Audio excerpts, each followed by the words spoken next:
And what we are going to do today is we will learn some features of ECMAScript, okay, basically called as modern JavaScript.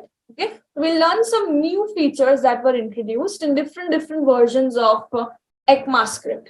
Okay, like it started a while ago. It's a very old version. It's almost similar to JavaScript, but the revolutionary one was the 2015 version.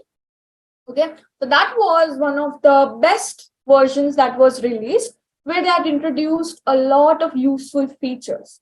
Okay, so we'll start version wise and we will see all the important new functions that we need to know about. Okay, and then we will learn about APIs. Okay, how to fetch data from APIs. For example, we'll have a lot of API of different types of data. Okay, let's say we want the data about countries, or if let's say we want some jokes, any kind of data. Okay, or we can also fetch some images or temperature, weather of any place. So we will see how to fetch the data from those APIs, okay, and how to use them into our code. Okay, that is basically what we are going to do. Super. Now let's begin. Okay, so I'll just first open my folder, which is over here. And the folder name is modern.js, so I'll just open it. Perfect. Now we'll create a new, right now I'm just creating a JavaScript file because we are going to see all the modern JavaScript features. Okay, perfect. Now, right now we are starting with the ECMA 2015 version. Okay, so we'll see some interesting things that were introduced, 15, not 14, that were introduced in this version. And the version which was released in 2015 is called ES6. Okay, ECMAScript version 6. And this is the year 2015 in which it was released. Now, basically, the first interesting and very useful thing that was introduced in this version was actually array destructuring. Okay, so just a moment, I'll write array destructuring was one of the many things that was introduced. Now, before we begin, any guesses about what would this be about? Array destructuring. Any clue?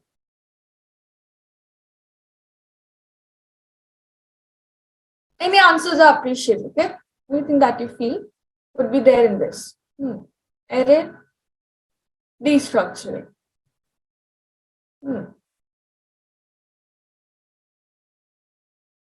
Okay, we know what the meaning of array is, right? What is an array? Array is a list. Okay, a list of what? List of any kind of data types. Okay, perfect. Yeah. Okay, so basically, it is a variable. All right, very good. It's a variable where we can store more than one type of data. Okay, like we can store a string, we can store a number, boolean value, null, undefined, all the different types of data can be stored. Okay, so that we don't have to make different variable for every single value. Now, okay, see, I'm going to make an array called, let's just say it is called details. Okay, which has, let's say, details of a person or a student. Okay, so let's say first off we have the name John. Okay, then we have the last name Doe. That's a famous dummy name. Okay, and then let's say we have age. Let's say 23, for example. Okay, now let's say we have an array and we have three different values. Okay, so I mean name, first name. I mean this is the first name, last name, and the age. Now, what will I do if I want to store these three values in various variables? Generally, what do we do? Let's say, I have a variable called first name, and I want the first value of this array. Details and Very good. square bracket 0. Very nice. Details, square bracket, and 0. Amazing. Perfect. Okay. This is what we do. Now, what if we want the last name in next one? Details square bracket 1.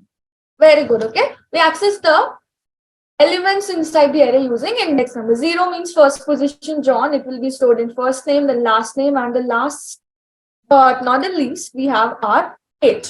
Age variables is equal to, and we just write details and this. Okay. Details index value.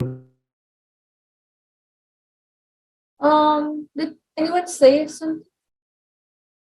I said details index value 2.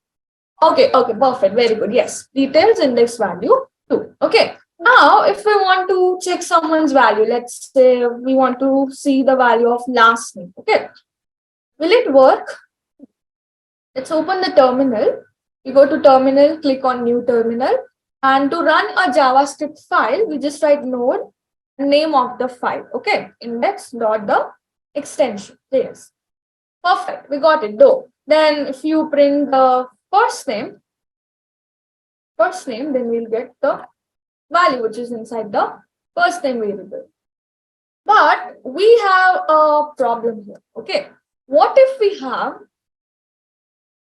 so many values? Let's say we have 10 values or more than, a lot of values. Then what do we do?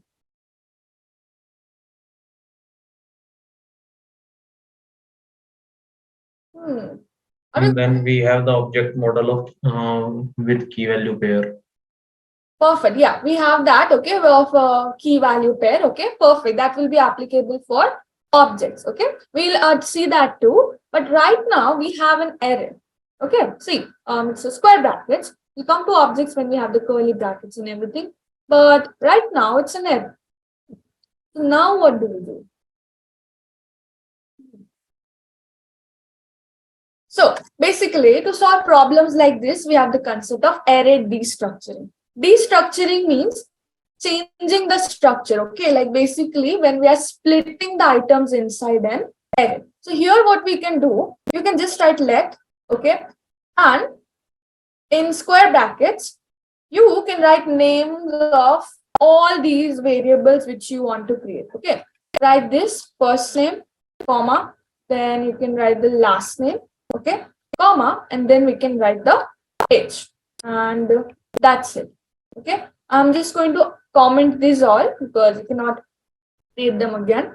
Okay, now here, what will we do? See, a destructuring declaration must have an initializer. So it understood that we are performing destructuring. So what values are we going to assign to these variables?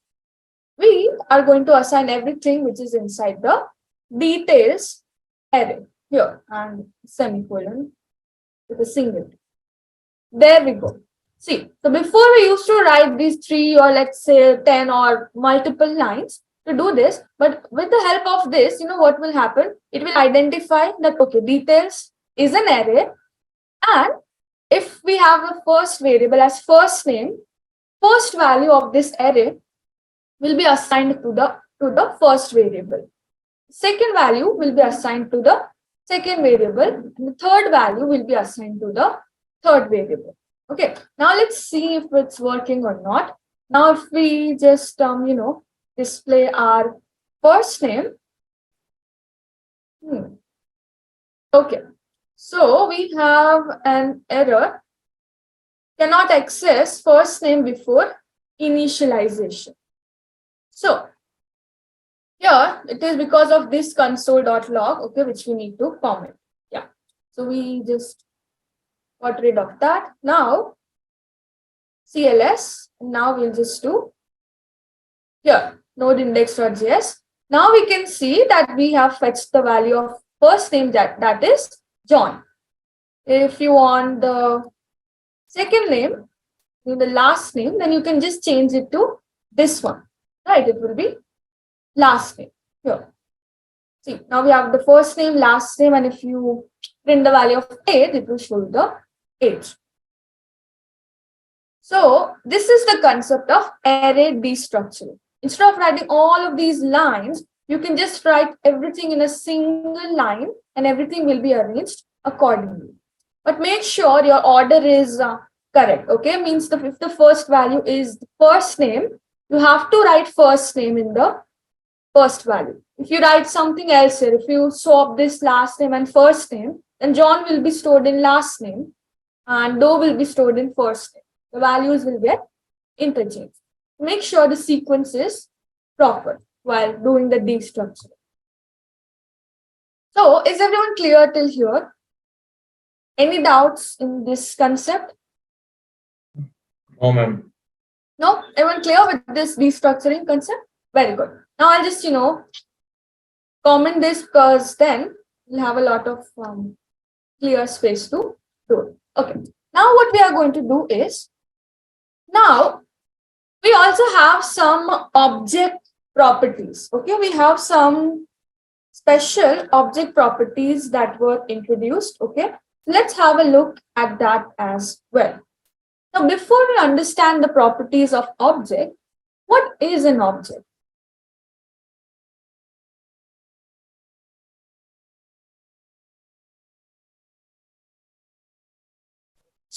This is the yes, Rohitanshu, you unmuted. Do you want to say something? Objects are the functions which are used inside the class. Methods. Yeah, ma'am. It is a blueprint of class. It is a Blueprint of class.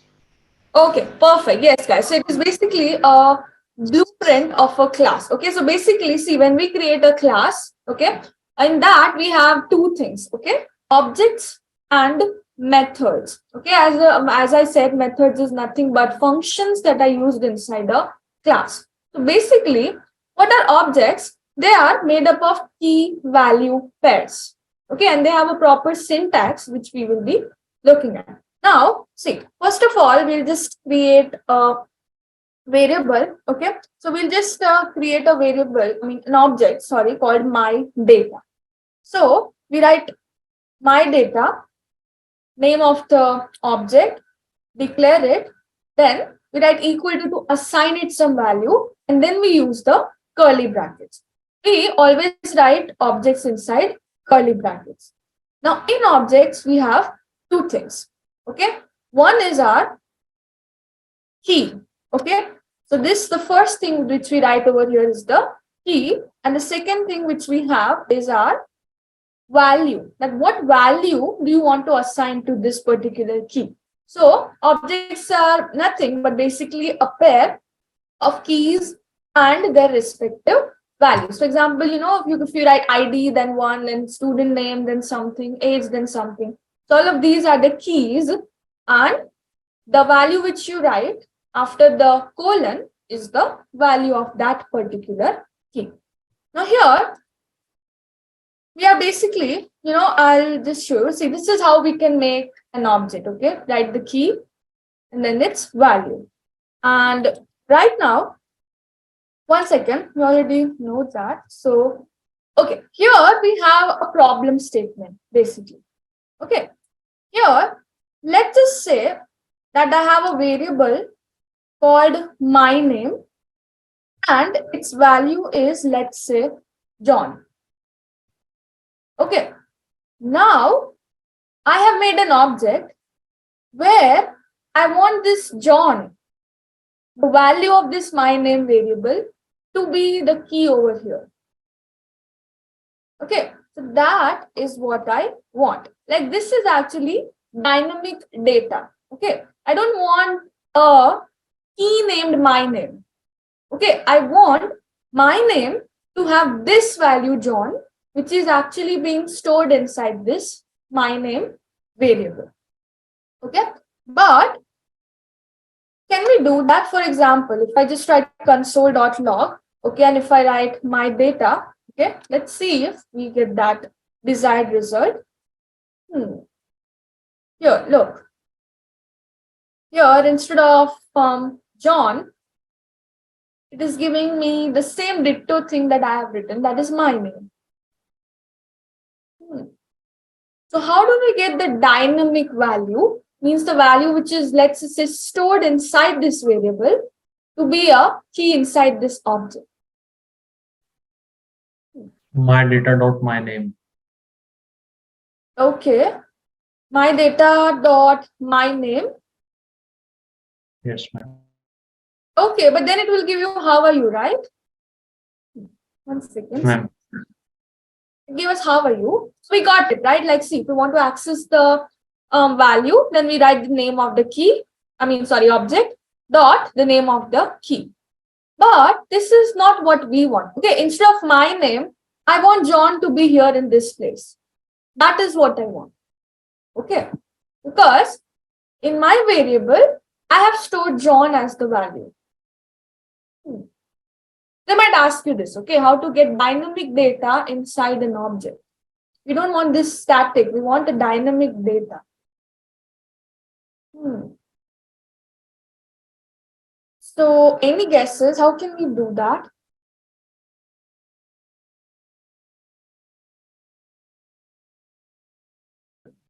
So, guys, if you want to fetch the dynamic data, then all you need to do is put this value inside square brackets. Okay, first let's see if it's working. Yes, there we go. Look, before, without the square brackets, we were getting the value as my name. Okay, because my name, we just literally took the value and just put it as my name. But after putting the square brackets, it took the dynamic value that was assigned to it. Okay, it took the value that was assigned to it, and then now we can see that here we can see it got the value which is John. So we can use the square brackets to get the dynamic value. Not only that, if let's say here we have 23 written. Okay, let's say you want to use an operator. Okay, if we want to write 20 plus 3. Okay, so then we can do that as well. Look, 1 second. We'll run this code again. See, still it is giving us 23. So you can use operators as well inside this. Okay, let's say I'm writing 20 plus 10. Okay, so here it is going to calculate this dynamic value and it will give you your result. So that is how you can get the dynamic data inside an object. These are some things, we'll use it when needed, okay? But we should know how to apply these things. So is everyone clear with this concept? Getting dynamic data as a key. Yes, ma'am. Okay, perfect. Very good. Okay. The next feature, a very interesting feature we have is basically, sometimes what happens is, let's say this is a key, okay, and this is a value. Sometimes it happens that both the key and value are same. Okay, the both are basically same. Now, when will this happen? For example, yes, Risha, yes. ये question है Yeah, जैसे कि अभी आप बताया कि dynamic data के लिए वो स्क्वायर ब्रैकेट लगा रहे हैं right. तो मैम ये तो एक तरह से मतलब कि क्या बोलते हैं उसको रटने जैसा हो गया आखिर हम क्यों लगाए स्क्वायर ब्रैकेट ही कर्ली ब्रैकेट भी यूज कर सकते थे Okay. स्क्वायर ही ब्रैकेट क्यों यूज करें उसपे Okay, so see Ashal, actually ना हर जो ब्रैकेट होता है उसका एक पर्टिकुलर उसको टास्क असाइन करते हैं, ठीक है? अगर आपको कोई स्कोप लिखना है फंक्शन का तो हम फंक्शन लिखते हैं, नेम लिखते हैं, राउंड ब्रैकेट तो सपोज कर्ली ब्रैकेट्स 1 सेकेंड. तो ऐसे देखो, जैसे एरे सपोज बनाना, ठीक है, तो उसके लिए हम स्क्वायर ब्रैकेट्स ही यूज करेंगे, हम कर्ली ब्रैकेट्स यूज नहीं कर सकते, ठीक है? अगर हमको ऑब्जेक्ट बनाना है, ठीक है, ये क्या है, माई डेटा ऑब्जेक्ट है, ऑब्जेक्ट के लिए हमको कर्ली ब्रैकेट्स ही यूज करना है. फिर लेट्स से राउंड ब्रैकेट्स का अगर देखें तो लेट्स से अगर हमारे पास फंक्शन है उसमें पैरामीटर या आर्गुमेंट हमको पास करना है या तो कॉल करना है फंक्शन को, फिर हम राउंड ब्रैकेट्स ही यूज करेंगे. अब यहाँ पे ऐसे वापस कर्ली ब्रैकेट लगा दिया, then that is not going to work, क्योंकि सी ये खुद ही बोला कि round bracket was expected, because हर एक ब्रैकेट का एक अलग मीनिंग और एक अलग पर्पस होता है.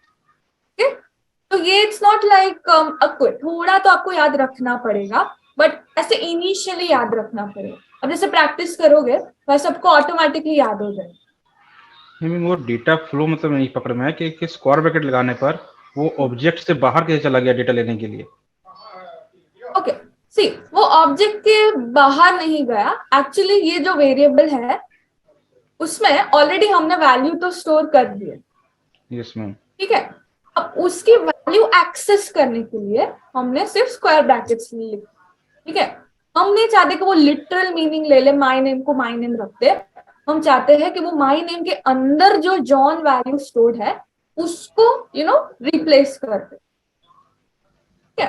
मतलब हमें डेटा को एक्सेस करने के लिए बिल्कुल, yes, output. Dynamic data. Ma'am ये जो आपने की वैल्यू पेयर का कॉन्सेप्ट बताया, इसके Right. अंदर ये जो हाउ आर यू है, ये भी तो वैल्यू ही है ना माय नेम की। हाँ, राइट। तो ये है की, जो की का नाम है और ये उसकी वैल्यू है, ओके। ओके बट ये फिर जब स्क्वायर ब्रैकेट हमने इसमें लगा दिया तो फिर ये की ऐसे रहेगी, फिर मैम की तो इसकी जोन हो गई ना। Yes, so key, फिर let's try to see this, okay? तो यहाँ पे if we try to put John, let's see if that's working. Okay, 1 second. Here we go. See, let is, wait 1 second. We have so many things here. CLS. Here. Yes, हाँ, मतलब change हो गई value, ठीक है। मतलब ये ऐसा हम नहीं लिखेंगे, इसकी जगह पे क्या लिखेंगे, जॉन लिखेंगे, क्योंकि ये जो है माई नेम नहीं है, माई नेम के अंदर जो वैल्यू है दैट इज योर की, ओके। तो इसका मतलब यही है कि यहाँ पे हमको लिटरल वैल्यू नहीं चाहिए, डायनामिक चाहिए। मैम ये रिएक्ट फॉर्म के अंदर यूज होता है एरे स्ट्रक्चरिंग, मेरे याद आ गया। Very good, perfect, yes. तो हम आगे रिएक्ट पढ़ेंगे ना, तो अभी से रिएक्ट फॉर्म्स के अंदर वैल्यू स्टोर करने के लिए, फॉर्म कंट्रोल करने के लिए यही यूज होता है। परफेक्ट, यस, इसीलिए we are learning this, okay. So जब रिएक्ट पढ़े तो एकदम स्मूथ हो जाएगा, तभी एक बार पढ़ेंगे बट इजी हो जाएगा, ओके। क्योंकि आपको लिटरल चाहिए तो ये हटा दो, माई नेम ही चाहिए तो निकाल दो स्क्वायर ब्रैकेट्स, ठीक है। फिर तो एक सेकंड, जॉन नहीं आएगा, फिर यहाँ पे वो माई नेम आएगा, ठीक है। माई नेम को माई नेम रखना है तो माई नेम रख दो, बट माई नेम की जगह आपको माई नेम के अंदर की वैल्यू चाहिए, वैल्यू, ठीक है। तो हम फिर स्क्वायर ब्रैकेट्स यूज करेंगे, सिंपल। और यहाँ पे फिर माई नेम तो रहा नहीं, राइट, उसकी वैल्यू क्या हो गई, जॉन, जो उसने डायनेमिकली लिया, ये राइट, ठीक। तो नाउ वैल्यू हो गई चेंज। ठीक है, तो ऐसा हम क्यों करेंगे, ओके। तो आगे तो हम देख ही लेंगे, बट बेसिकली यहाँ पे आपने चेंज कर दिया, लेट्स से जेनी कर दिया, ओके, फॉर एग्जाम्पल। तो बेसिकली वो अपने आप वो वैल्यू को ले लेगा। सी, हमने यहाँ पे चेंज किया तो जहां पे भी ये वेरिएबल की वैल्यू यूज होगी वो अपने आप उसको चेंज कर देगा, ठीक है। हमें ऐसे एक एक करके जाके हर ऑब्जेक्ट में चेंज नहीं करना, इट्स इजी, राइट। तो आगे हम देखेंगे उसका रियल यूज, बट अभी यू शुड नो कि वो कैसे यूज होता है। Is everyone clear? Like take a moment. अभी भी कोई भी डाउट से गाइस आस्क मी, ठीक है। फिर कंफ्यूजन नहीं होना चाहिए, तो there's anything let me know.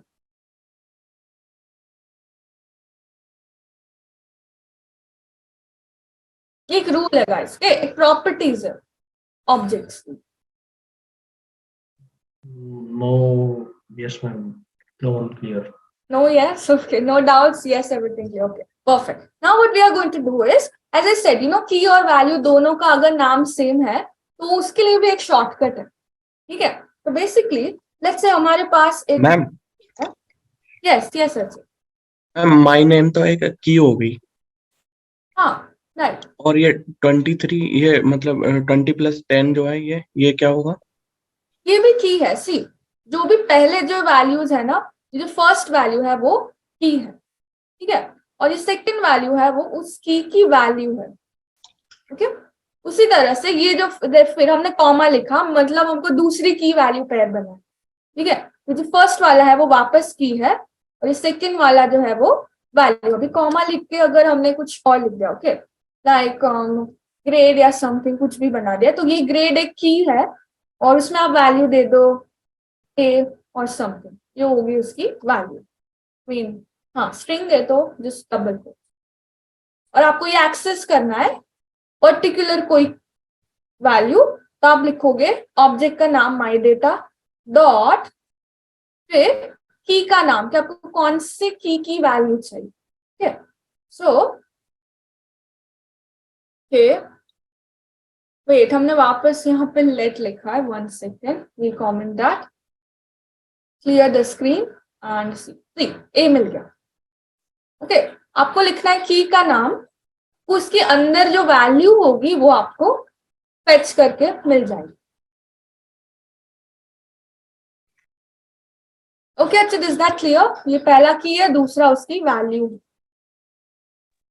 वो ठीक है मैम। और मैम अगर ये तीनों लाइन एक साथ एग्जीक्यूट करनी हो फिर? ओके तीनों लाइन अगर एक साथ एग्जीक्यूट करनी हो तो अगर आपको डेटा मतलब ऑब्जेक्ट के फॉर्म में ही चाहिए, then you can just write my data. Okay फिर आगे दूसरी मेथड्स भी है जिसमें we can change it into an array and everything. और ग्रेड जो लिखा आ रहा है ये वेरिएबल का नाम ना है इसमें मैम आउटपुट में? वेरिएबल का नाम आउटपुट में आ रहा है ना, ये ग्रेड ए लिखा हुआ आ रहा है हाउ आर यू के बाद। Right right right. Grade grade ना लाना हो लिखा हुआ, ओके बस तो ए उसके आना लिए चाहिए।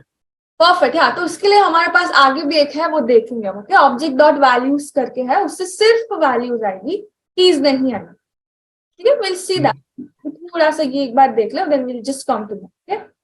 Okay okay perfect perfect very good। okay now guys coming back to this, okay let's say कोई student name है, okay so we'll just give it a name Jenny for example, और फिर let's just say we have another student age यहाँ पे। okay so let's just say 25 for example। okay now what we can do over here is यहाँ पे let's say if we are making an object, okay so यहाँ पे हम object बना रहे हैं, that is student data करके we are making an object। okay और ये curly brackets means we are making an object।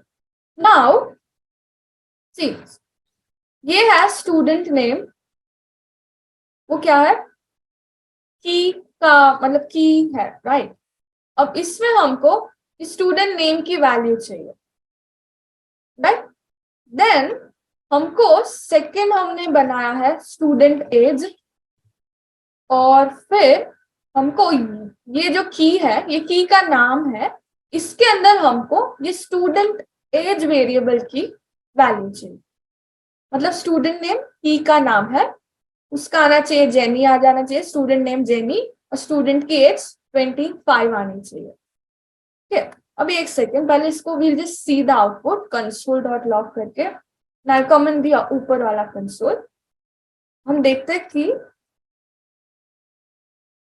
first of all we'll see this। see guys 1 second, clear the screen so एकदम top पे दिखे। see now what can we see here, जैसे काम करना चाहिए ऐसे ही काम कर रहा है राइट। ये जो है वो क्या है की का नाम है। ठीक है डोंट गेट कंफ्यूज, यहाँ पे हम स्टूडेंट नेम 1 लिखते हैं सपोज। ठीक है तो हमको स्टूडेंट नेम की में स्टूडेंट नेम 1 की वैल्यू चाहिए, तो हम यहाँ पे भी स्टूडेंट नेम 1 लिखते हैं। ओके और यहाँ पे अगर वेरिएबल की वैल्यू है स्टूडेंट एज 1 तो यहाँ पे भी हम स्टूडेंट एज 1 लिखेंगे। सी तो ये भी सेम ही आउटपुट दे रहा है राइट। मतलब कहने का मतलब ये है कि ये वेरिएबल है, वो यहाँ पे उसकी वैल्यू देके हम स्टूडेंट नेम वाला की में उसको स्टोर कर दें। यानी मैम अगर किसी भी की का वैल्यू को एक्सेस करना हो तो हमको किसी भी तरह का कोई ब्रैकेट का यूज करना नहीं है, डायरेक्ट उसका। Very good. हाँ सी अगर आपको सी ऊपर क्या था, हमको की वैल्यू चेंज करनी, ठीक है इसीलिए हमको क्या यूज करना पड़ा, ब्रैकेट्स यूज करना पड़ा। बट अगर यहाँ पे अगर आपको यूज करना है हाउ आर यू को आपने किसी वेरिएबल में स्टोर कर लिया, ओके लेट फिर इंट्रो करके लेट से यहाँ पे हाउ आर यू स्टोर कर दिया और यहाँ पे इंट्रो लिख दिया, तो इसमें कोई ब्रैकेट्स नहीं चाहिए होंगे। एक सेकेंड विल जस्ट सी, एक मिनट योर स्क्रीन एंड ये सी हमें यहाँ पे कोई भी ब्रैकेट्स यूज नहीं करना है बिकॉज ये वैल्यू है। ठीक है तो क्या इंट्रो वेरिएबल है, उसको पता है कि ओके अच्छा इंट्रो के अंदर हाउ आर यू है तो हम हाउ आर यू यहाँ पे लिख देंगे। बट अगर की जगह पे आपको वैल्यू चाहिए, ओके क्योंकि जनरली इतना होता नहीं है, बट इफ यू वांट कि डायनेमिक की भी डायनेमिक बना देंगे तो की भी चेंज होनी चाहिए, तो आपको स्क्वायर ब्रैकेट्स रखने। Okay Vishal is that clear? Yes ma'am. Very good perfect perfect. तो ये अब काम कर रहा है right. Wait I just comment this. तो गाइस ऐसा मतलब सिचुएशन हो सकती है कि हमारी की भी सेम हो और वैल्यू भी सेम हो। अभी सेम नहीं है बट अभी सेम कर देते हैं। ये देखो दोनों स्टूडेंट नेम सेम। तो इसके लिए we have a shortcut.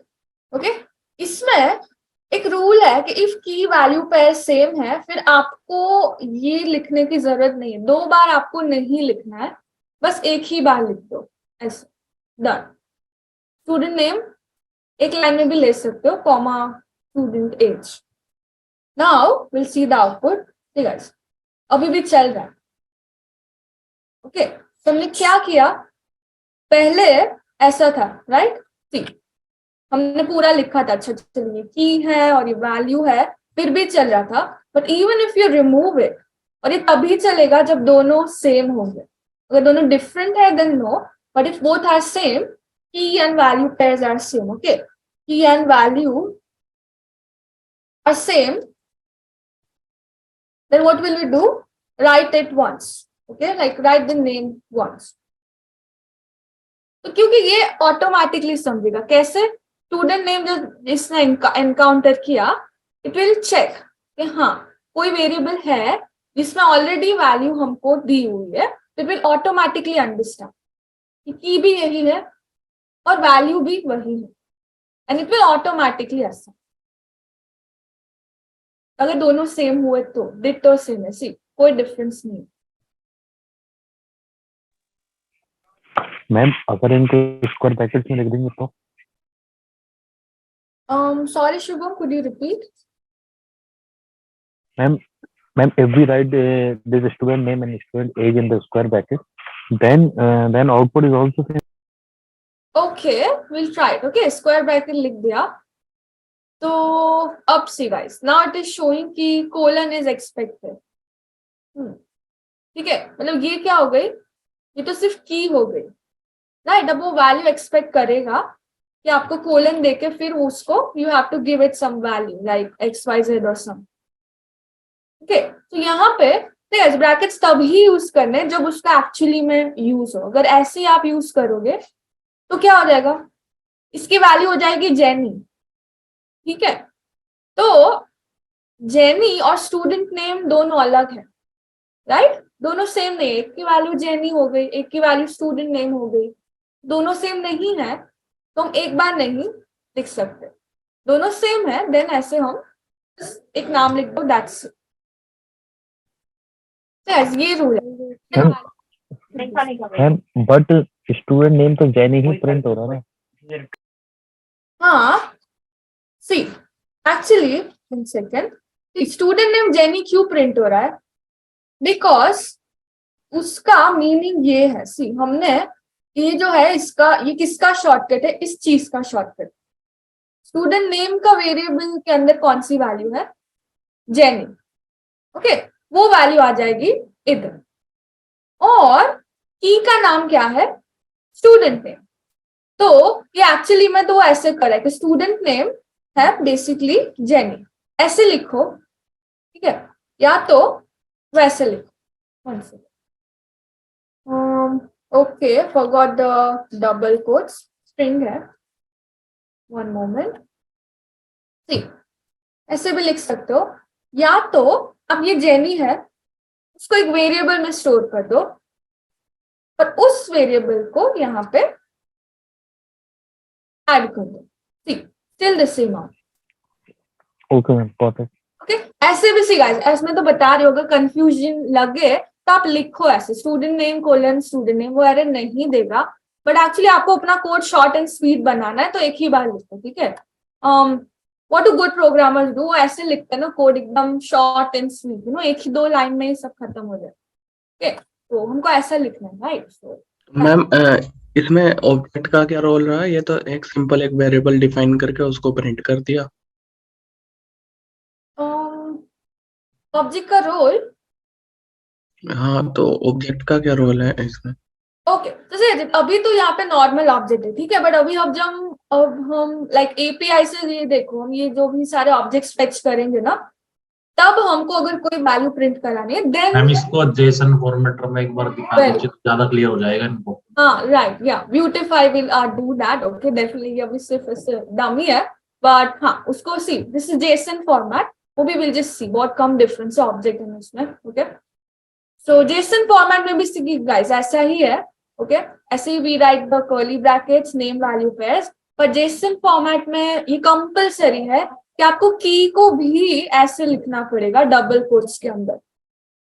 Okay अगर आप यहां देखोगे तो सी ये नेम की है, ठीक है, फिर उसकी ये सारी वैल्यूज मतलब कॉमन है और ये नेपाल है, मतलब ये ऑफिशियल, ये फेडरल, ये जो सब है ये ऑफिशियल की है और ये फेडरल ये जो है वो वैल्यू है, बट दोनों ही डबल कोट्स में है. This format is JSON format, JavaScript object notation. एक फॉर्मेट है जो बहुत यूज होती है when we want to transfer the data, specially servers के बीच में. If you want to transfer the data, हमको एक यूनिफॉर्म मेथड चाहिए, तो that format is your JSON format. Okay है तो ऑब्जेक्ट जैसा ही, बट सिर्फ ये डबल कोट्स हर जगह ऐड कर देना. की में भी डबल कोट्स ऐड करने, यहाँ पे you don't need the double quotes because ये ऑब्जेक्ट है.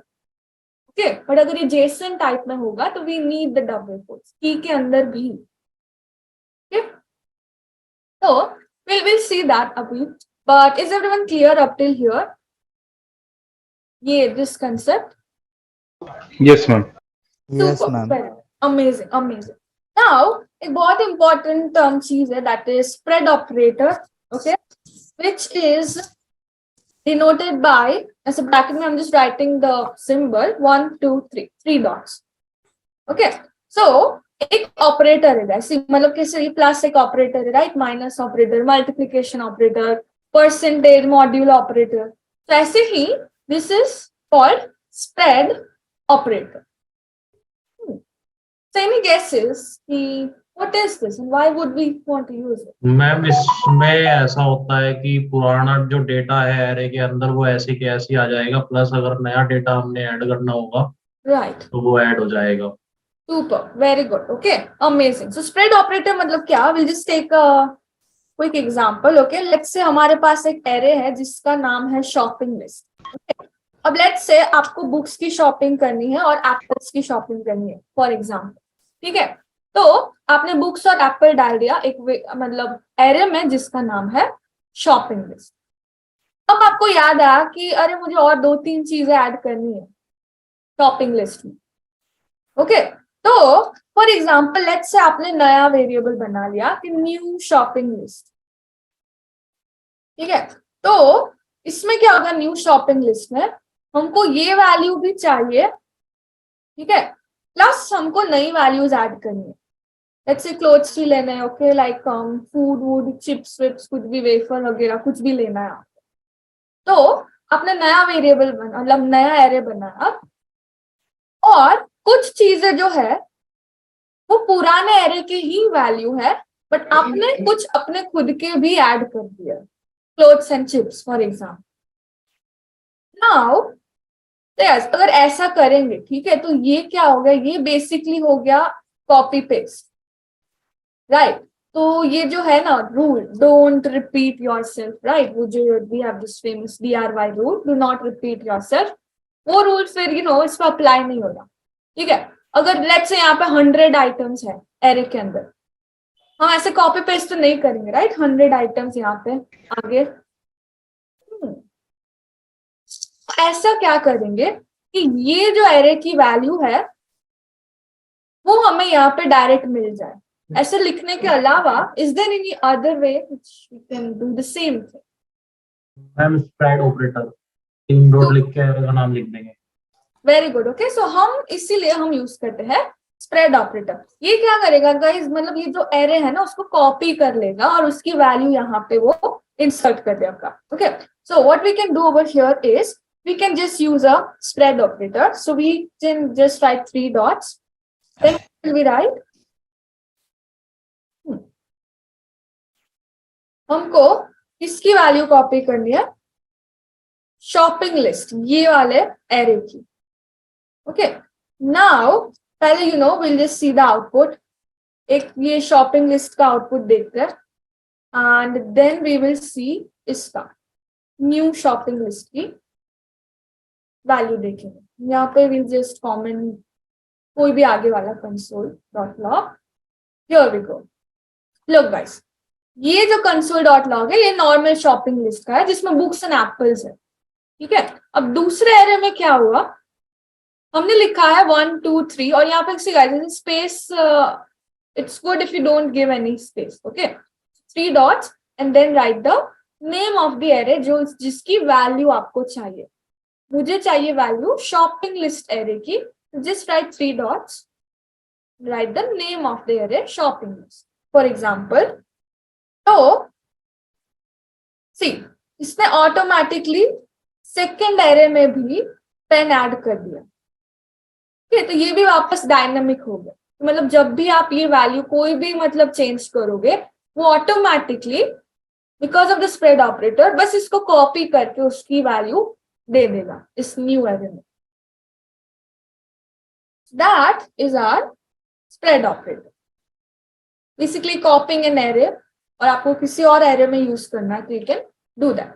अगर सेम का सेम बनाना है, ठीक है, मतलब ऐसा कर दो सेम का सेम चाहिए तो भी चलेगा। सी अब दोनों सेम हो गए, क्यों? क्योंकि हमने यही एरे में डिट्टो इसको कॉपी कर दिया, तो now see both are same.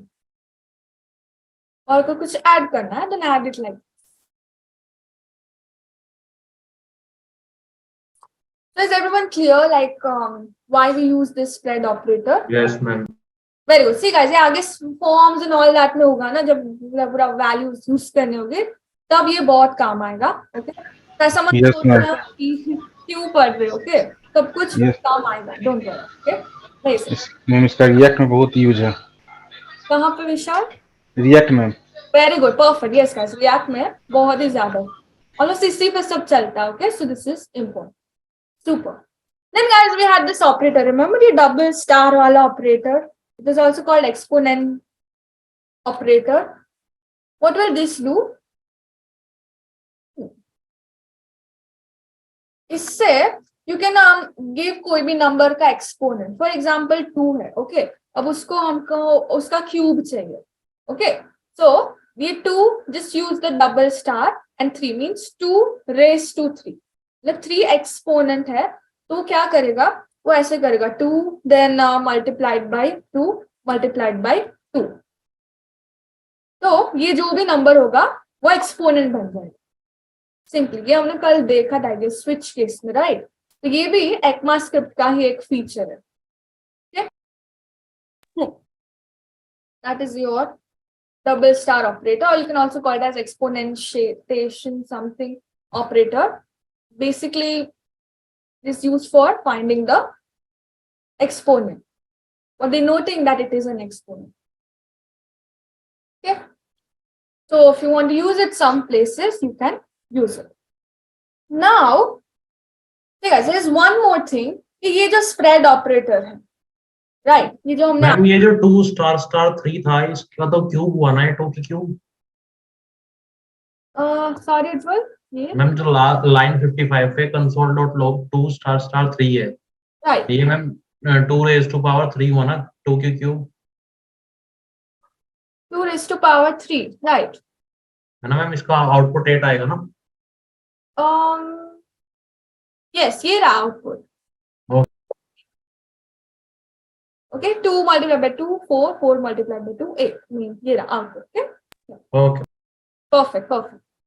So see guys, अब ये जो स्प्रेड ऑपरेटर है ना, बेसिकली वो सिर्फ एरे में यूज नहीं होता, you can also use it for objects, ठीक है। अगर आपने ऑब्जेक्ट बना लिया, ऑब्जेक्ट कैसे बनाओगे, you can just put the curly brackets और की और वैल्यू की पेयर दे दो, फिर भी you can copy it, okay. तो basically the thing is that you can also use it. अब ये जो आया था वो आया था ECMAScript 2018 में, ओके।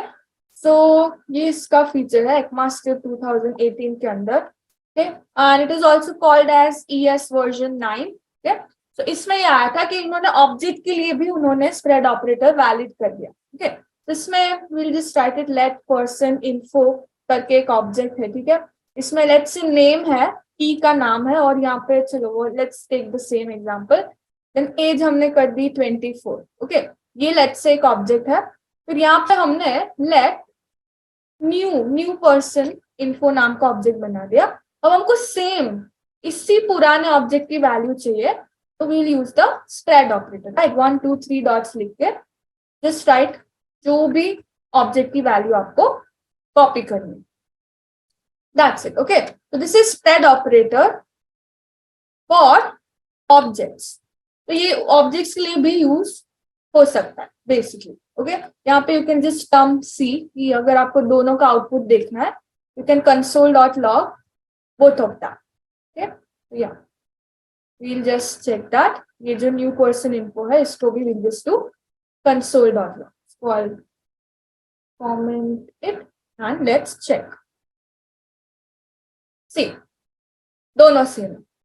अब कुछ ऐड करना है, कॉमा दे दो, फिर वापस ये नेम एंड एज कॉमा करके you can keep on adding the name and value, I mean key and value pairs.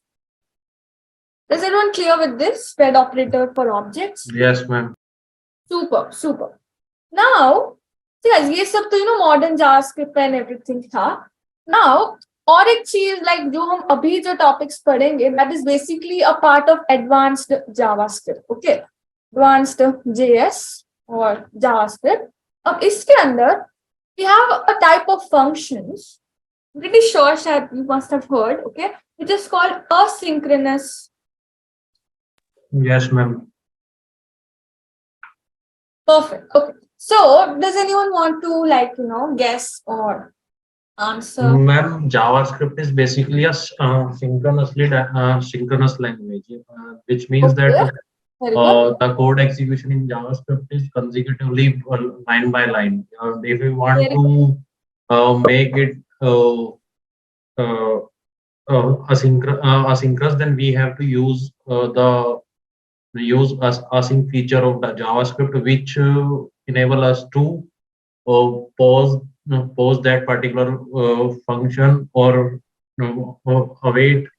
Enable us to wait that function for a particular time or for a particular condition, that after that particular time or that if the condition got satisfied, then the consecutive function runs. Okay, will be executed. Perfect. Very good. Okay, amazing. So that is what synchronous or asynchronous JavaScript means. Okay, don't worry, I'll explain you. So see guys, JavaScript है वो by default कैसा है? It is synchronous in nature. Okay, by default. Synchronous means क्या? कि basically, let's say guys, एक आपको काम है. Okay, task 1. This is just some random notes. Task 1 है आपको, let's say उसमें 10 minutes लगते हैं टास्क 1 करने में. ओके, लेट्स से कोई दूसरा टास्क है उसमें आपको लगते हैं 5 seconds. ओके, फिर लेट्स से तीसरा टास्क है उसमें आपको लगते हैं 2 minutes or something like that. So synchronous JavaScript means what? कि it is going to execute the functions one by one.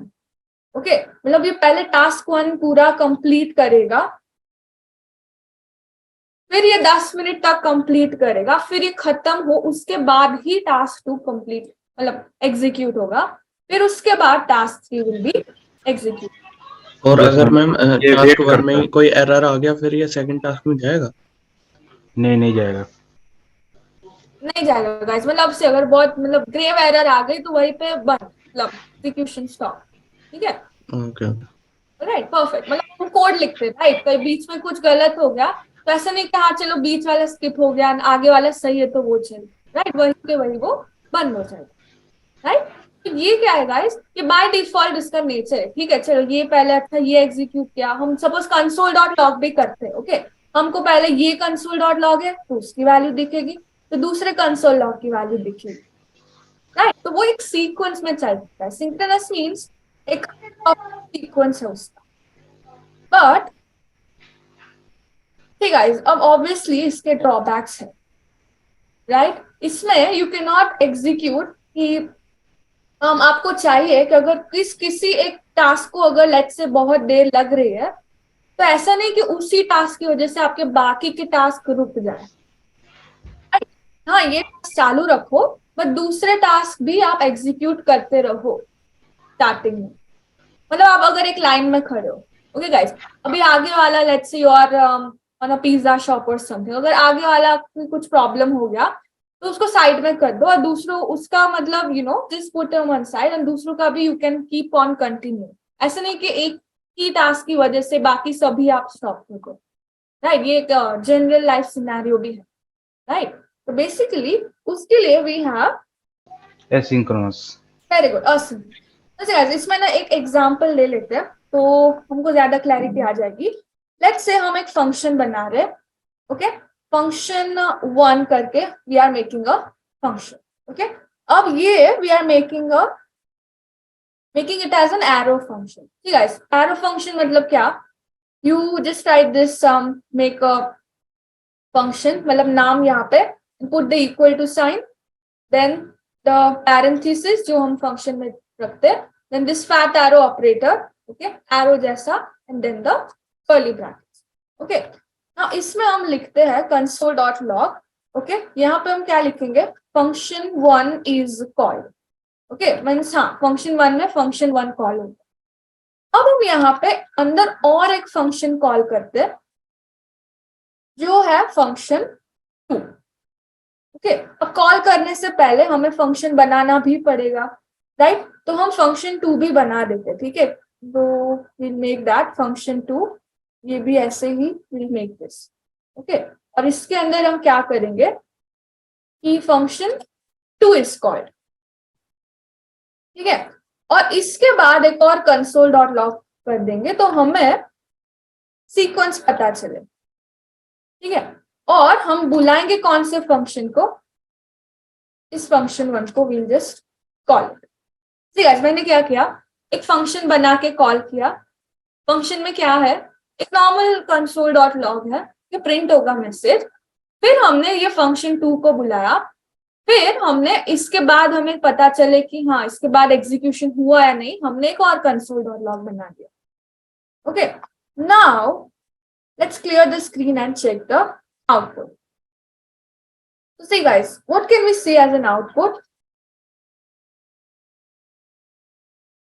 Function 1 is called, ये वाला कॉल हुआ, फिर उसने देखा अच्छा चलो फंक्शन 2 को बुलाना है, ओके। तो फंक्शन 2 उसने एग्जीक्यूट कर दिया, फिर ये एग्जीक्यूशन पूरा खत्म हो गया, उसके बाद ही उसने ये दूसरे वाले console.log को एग्जीक्यूट किया। मतलब ये नॉर्मल अपना सिंक्रोनस जावास्क्रिप्ट है।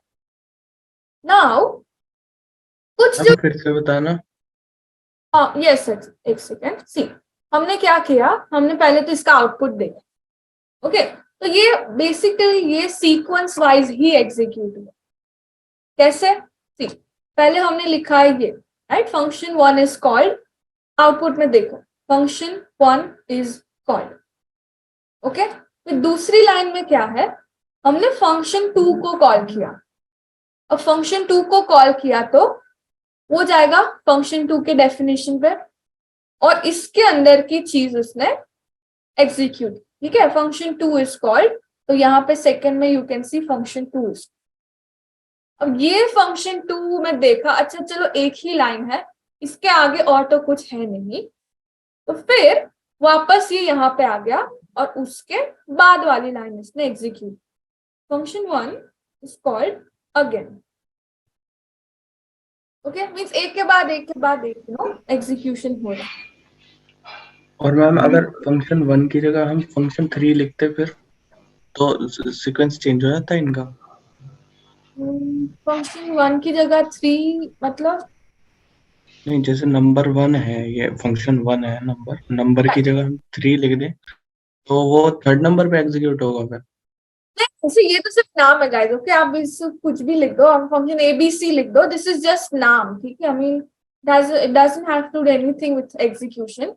इसका मतलब कुछ है नहीं गाइस, मतलब 1 2 3 ऐसे ही लिखा क्योंकि फंक्शन लिख नहीं सकते, राइट, इसीलिए मैंने सिर्फ नाम है, ठीक है। अब आप ABC भी लिख दो चलेगा, ABC यहाँ पे लिख दिया और यहाँ पे ABC को कॉल कर दो, ABC, ठीक है। फिर भी सी आउटपुट क्या है, वही है, राइट। तो ये जो है ना सिर्फ नाम है फंक्शन का, और ये उसको बुलाने के लिए उसका सेम नाम हमने यूज किया। लेकिन मैम जो ये ABC वाला है ये तो पहले इस ब्लॉक से तो पहले है ना, तो वो हाँ। रन क्यों नहीं हो रहा पहले?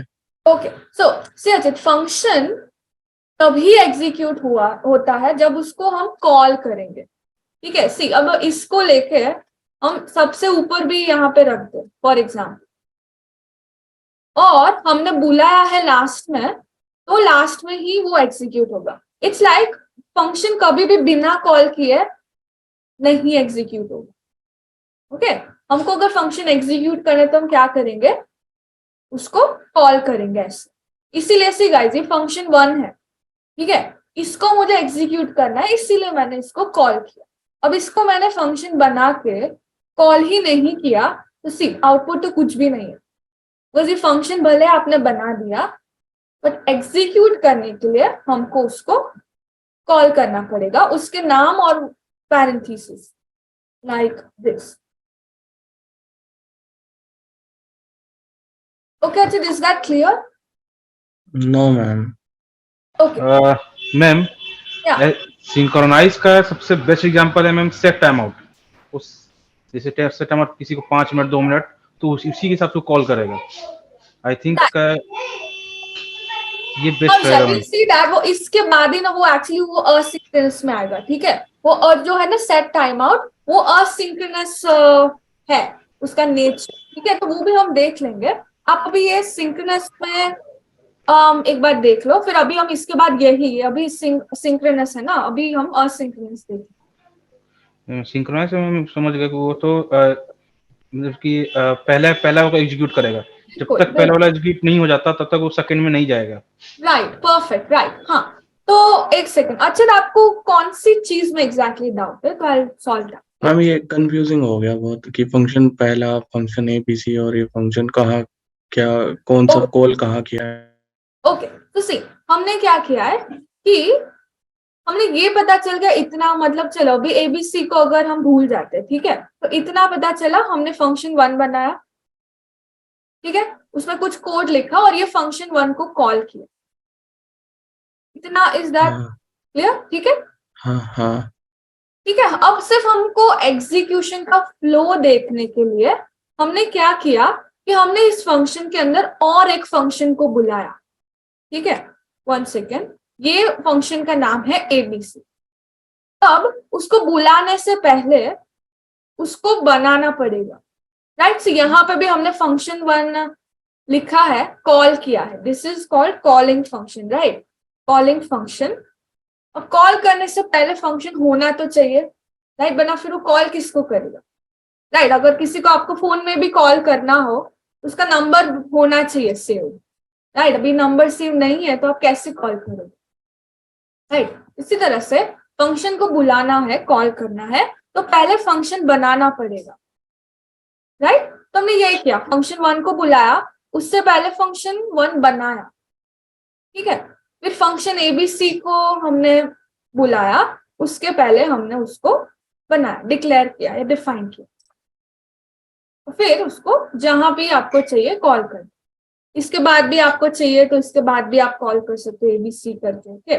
2-3 बार कॉल करना है तो 2-3 बार उसको कॉल कर दो, दिस सी। ये वापस एक बार एग्जीक्यूट हो गया क्योंकि हमने और एक बार उसको कॉल किया। ठीक है ठीक है।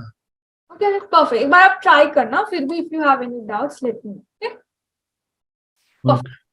तो सी गाइस, अब ये तो था नॉर्मल, ठीक है, इसमें इतना लॉजिक था नहीं, but if you are making asynchronous, ठीक है, अब इसके लिए I copy this itself, okay, यहाँ पे we'll just copy this और इसको अभी के लिए I'm just sorry commenting it out. Now what we will do is, see guys, यहाँ पे console.log नहीं करेंगे, इसके अंदर हम वो चीज यूज करेंगे जिसका नेचर है असिंक्रोनस, ओके। एग्जाम्पल से ही देख लेते हैं, जो सेट टाइम आउट और सेट इंटरवल है वो दोनों असिंक्रोनस नेचर के फंक्शन है, ठीक है। तो सेट टाइम आउट मीन्स क्या, कितने टाइम के बाद आपको कौन सा फंक्शन एग्जीक्यूट करना है। टाइम आउट मीन्स क्या, अच्छा चलो 2 मिनट हो गए, टाइम खत्म, बेसिकली मीनिंग टाइम आउट, ठीक है। तो हम कैसे लिखते हैं time out, set time out function का नाम है, ठीक है। अब इसके अंदर हमारा फर्स्ट आर्ग्यूमेंट होगा हैंडलर, मतलब टाइम हैंडलर, कि कौन सा फंक्शन आपको एग्जीक्यूट करना है।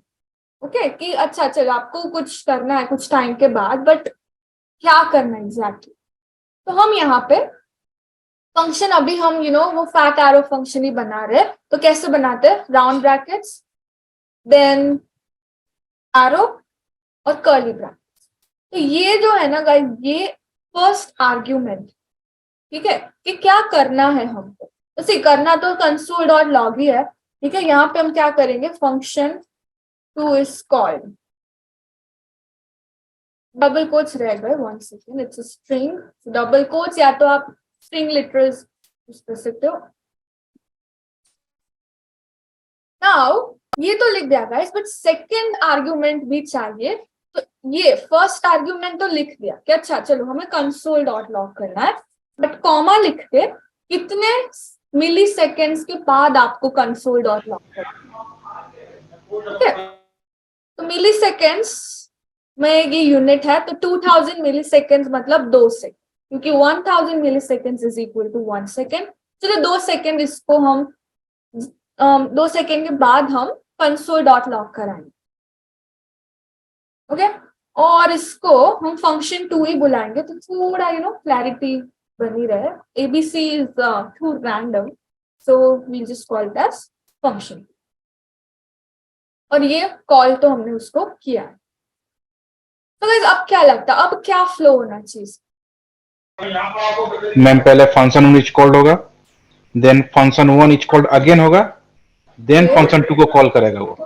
Very nice, excellent, perfect perfect. Okay, ना होना तो यही चाहिए। लेट्स सी कि हो रहा है नहीं। Okay, 1 second, there we go guys, look at this. Okay, अब हो गया फ्लो चेंज। और आपने अगर गाइस बहुत ध्यान से, 1 सेकेंड में एक बार और एग्जीक्यूट करती हूँ, ठीक है। 1 2 3 एंटर। सो गाइस अब आ गया थोड़ा सा twist. Okay, first function 1 is called, क्योंकि यही फर्स्ट है तो यही कॉल हुआ। फिर हमने बुलाया फंक्शन 2 को। ओके, फिर फंक्शन 2 को बुलाया तो हम गए फंक्शन 2 के अंदर, बट फंक्शन 2 में है सेट टाइम आउट मेथड, जो कि असिंक्रोनस है। ओके, बेसिकली ये क्या होगा कि ये 2 सेकेंड्स के बाद एग्जीक्यूट होगा, बट ऐसा नहीं हुआ कि अच्छा चलो 2 सेकेंड यहीं पे वेट करते हैं फिर हम जाके इसको डिस्प्ले करेंगे। इसने वेट नहीं किया, मतलब वेट नहीं किया कि ये पूरा कंप्लीट हो जाए फिर ही ये वाला थर्ड लाइन वो प्रिंट करेगा। उसने क्या किया, अच्छा चलो वेट तो हम कर ही रहे 2 सेकेंड, बट जब तक दिस फंक्शन इज वेटिंग उतना टाइम सेव करके उसने बाजू वाली मतलब नेक्स्ट वाली लाइन को भी प्रिंट कर दिया। ठीक है, तो वेट तो कर ही रहा है, प्लस उसने देखा कि आगे भी एक लाइन है उसको भी उसने एग्जीक्यूट कर दिया।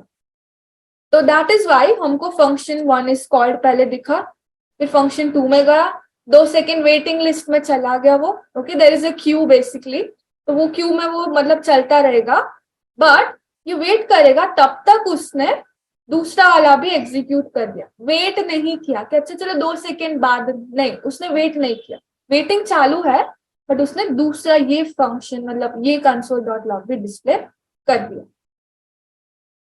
यहाँ पे 5 सेकेंड भी आप वेट कर लो, फिर भी सी ये दोनों एग्जीक्यूट हो गए, ये भले ही 5 सेकेंड बाद दिखेगा, दैट्स ओके।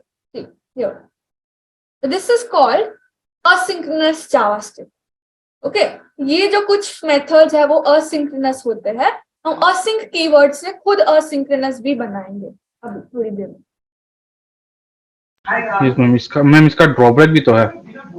ओके, यस इसका ड्रॉबैक भी है एक्चुअली, बट अगर हम एपीआईज यूज करें, ठीक है, या तो हमको कोई डेटा चाहिए तो जहाँ पे हमको यूज करना होगा वहीं पे हम यूज करेंगे। ठीक है, ऐसे नहीं कि हर जगह हम हर फंक्शन को असिंक्रोनस बना देंगे, we'll only use it when it is need। For example अगर हमको कहीं से डेटा फेच करना है, लेट्स से ये डेटा फेच करना है, अब इसमें तो शायद देर लग जाएगी, तो ऐसे नहीं कि इसकी वजह से हम आगे वाले फंक्शंस भी बंद कर दें बेसिकली। ठीक है, तो we'll see that when we get to the API part। But अभी के लिए is everyone clear with the flow और इसका कंसेप्ट असिंक्रोनस जावास्क्रिप्ट का?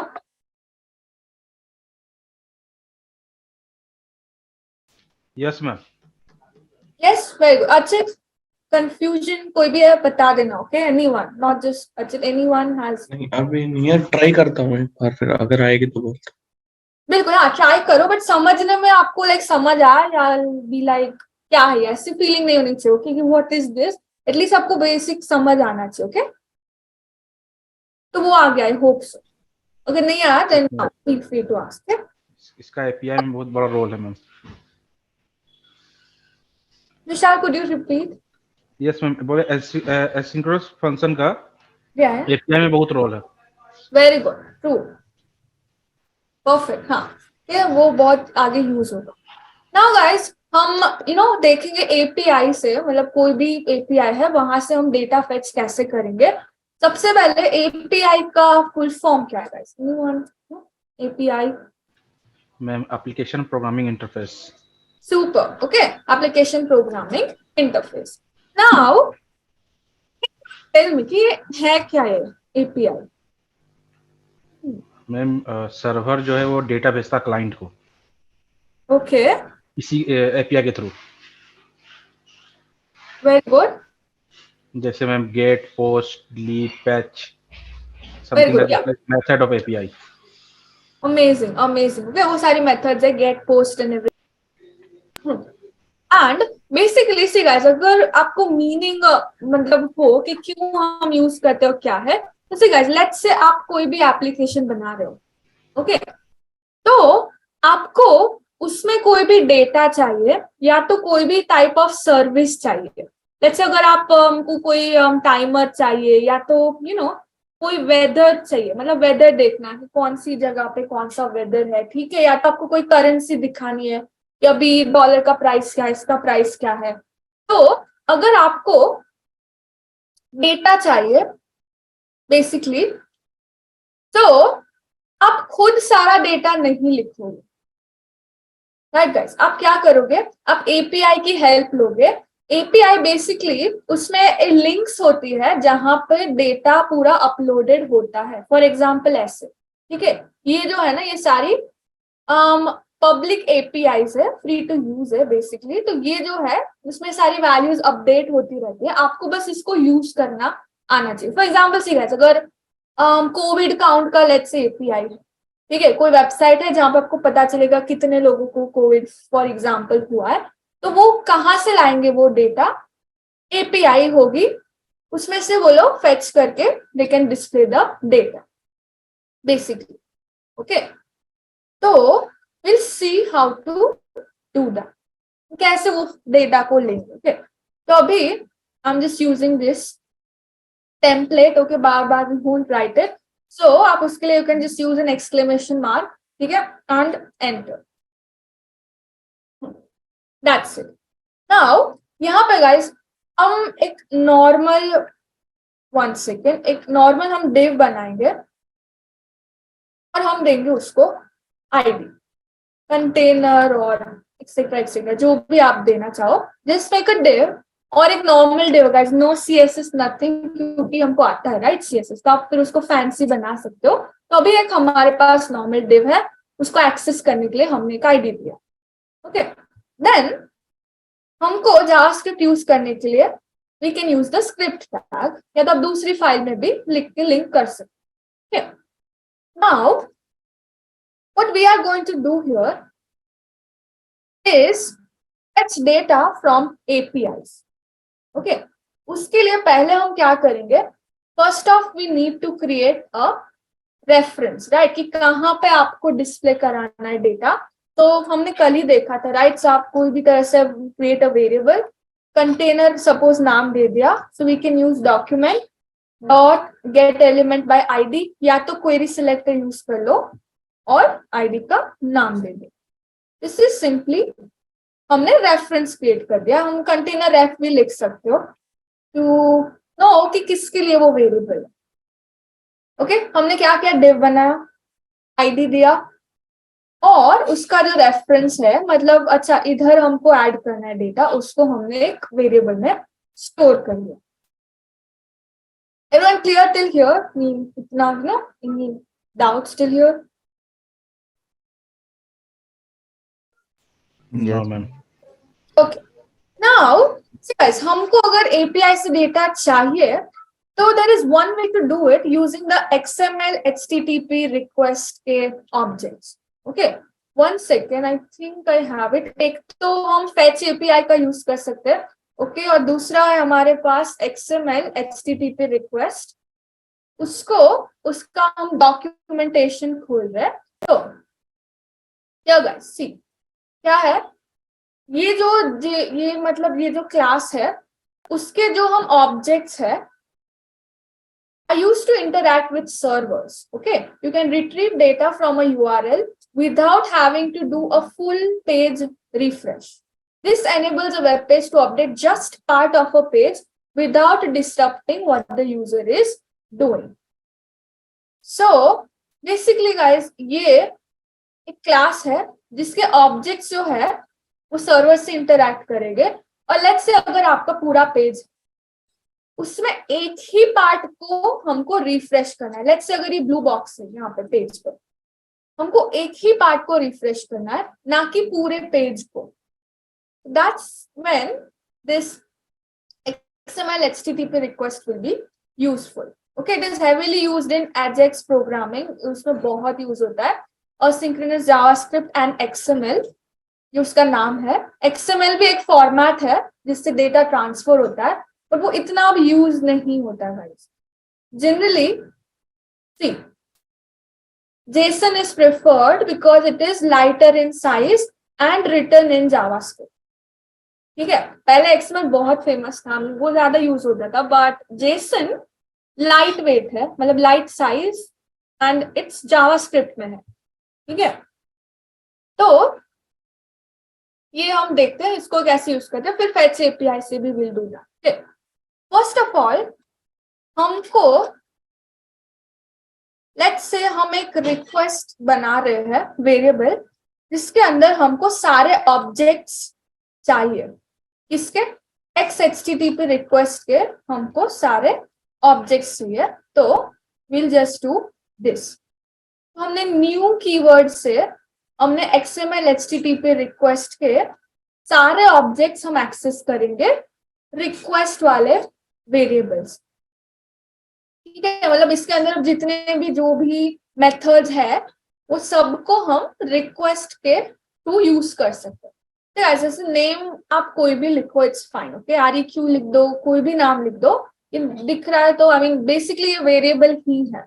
ऐसे नहीं कि हाँ रिक्वेस्ट ही यूज करना है, बट रिक्वेस्ट हम दे रहे इसलिए we have kept a name, kept the name as request. Okay, now what we need to do is, see guys, अब इसमें एक्चुअली दो मेथड्स होती है, गेट एंड पोस्ट में. हम आगे थोड़ा डिटेल में देखेंगे, but anyone that has any idea what is this get and post method? Ma'am get database से डेटा को लेने के लिए किया जाता है. Very good. Okay. And post data जो होता है वो क्लाइंट से सर्वर को भेजा जाता है. Amazing. Perfect. Perfect. Amazing. Right. तो ऐसा ही है guys. Get मतलब get करना, लेना. Okay. यहाँ पे भी देखो get element by ID मतलब हमको कुछ get करना. तो लेट्स से अगर आपके पास कोई फॉर्म है, आई मीन वेट, आपके पास कोई डेटा है, सपोज ये कोई डेटा है, आपको उसकी वैल्यू चाहिए, तो आप गेट मेथड यूज करोगे.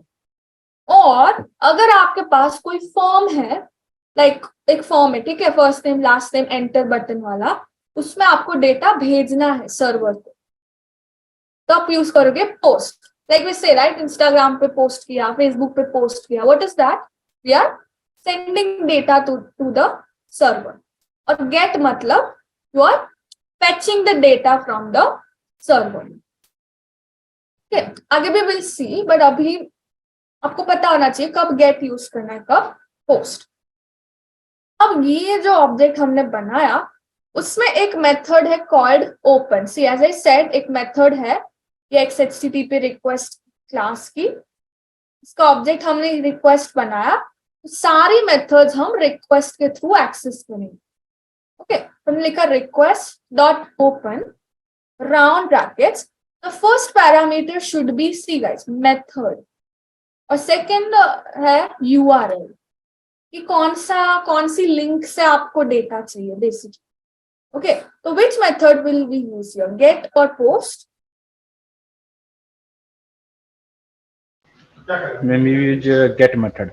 Very nice. ओके, ऐसे कैपिटल में भी राइट, क्योंकि हमको डेटा चाहिए एपीआई से.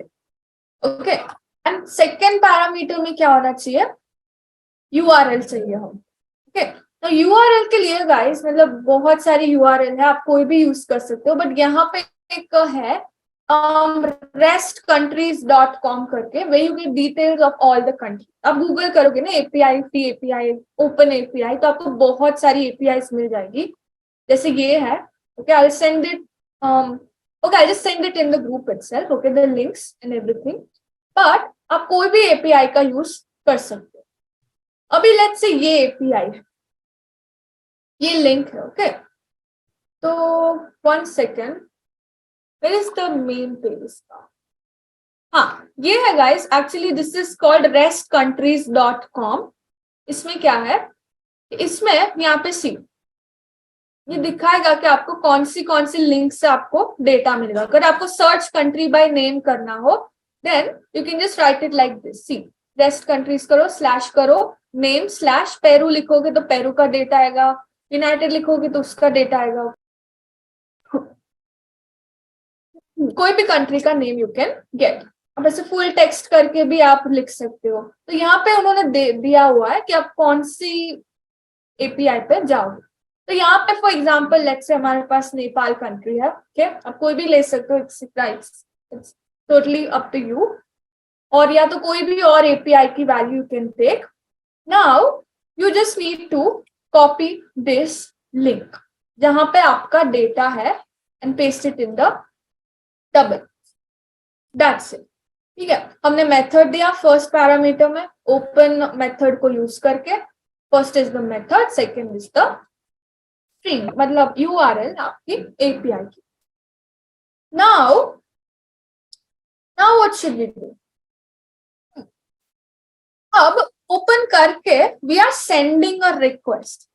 ओके गाइस, तो इसके लिए हमको एक सेंड मेथड का यूज करना पड़ेगा कि हमको इस लिंक से डेटा लेने के लिए हम रिक्वेस्ट सेंड कर रहे हैं कि okay I want to access your data. तो you know I am requesting, you are sending a request to the server कि हमको इस लिंक से डेटा को गेट करना है. ओके, नाउ ठीक है, द थिंग इज कि अब हम इसको गेट कब करेंगे basically. Let's say first, we'll just go live. एक second. And अभी तो this is our page. अभी it's blank because अभी कुछ नहीं है. तो आप या तो बटन बना सकते हो कि अच्छा बटन पे क्लिक किया तो एपीआई या किसी का डेटा आ गया. और अगर आपको और एक इवेंट यूज करनी है तो वो है लोड, ऑन लोड, मतलब पेज लोड होने के बाद अगर आपको कॉल करना है देन वी हैव दैट. तो हम उसका क्या करेंगे, we will add an event list. तो request के ऊपर so we will write request dot, और ये हम किसके लिए कोड लिख रहे हैं, for getting response from the API. Okay, तो हमने लिखा request dot add event listener. Number first हम क्या लिखते थे, टाइप. तो इसमें टाइप हम लिखेंगे लोड, मतलब पेज लोड हो जाए. फिर हम यहाँ पे बना देंगे एक anonymous function. ओके, अब ये भी यूज कर सकते हो. नाउ यहाँ पे गाइस बिना नाम का function is called anonymous function. And here we are not making an arrow function because ये इसमें वी विल बी यूजिंग, मतलब वो internally it is going to use this keyword. Okay, और एक रूल है कि जो एरो फंक्शंस है उसके अंदर वो दिस यूज नहीं होगा. Okay, this keyword cannot be used inside the arrow function. इसीलिए I have made an anonymous normal अपना function. Okay, function, round brackets, curly brackets. Now what will we do next? So, see guys, now we want to just do this console.log and हमको this dot हमको use करना पड़ेगा response text. एक ये property है उसकी, ठीक है? जो भी हमको रिस्पॉन्स आएगा वो हम रिस्पॉन्स टेक्स्ट को डिस्प्ले करेंगे, तो we will get the this thing. Okay, now let's see if it is going to work or not. Okay, so we'll go here, we'll refresh it once. We'll click on inspect, go to console. See guys, did we get all the data here? Look, console.log हमने ये किया ना, एक second, this dot response text, तो जितना भी response आएगा इस API से, everything is written here.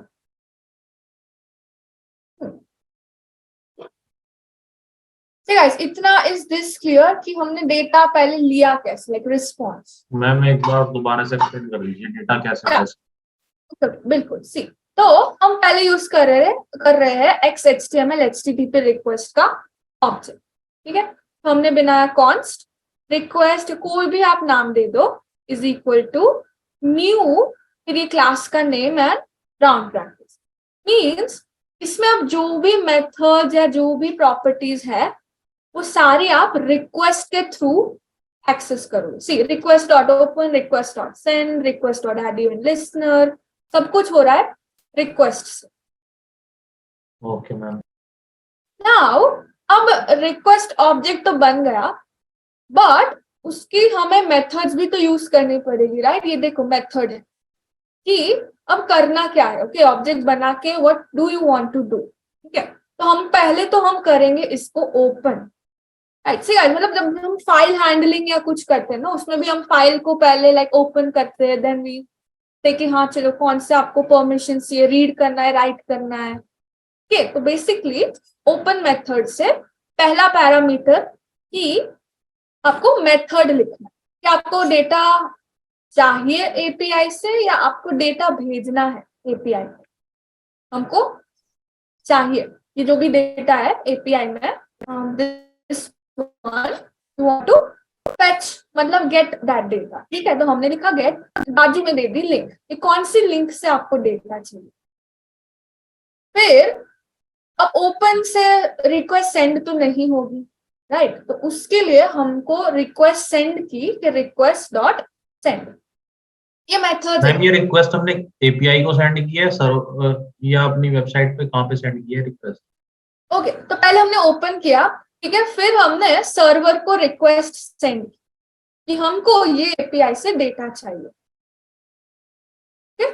तो ये जो है सारी ये सर्वर से वो डील करेगा, ठीक है? सेंटर रिक्वेस्ट, हम किसको रिक्वेस्ट भेजते हैं? सर्वर को.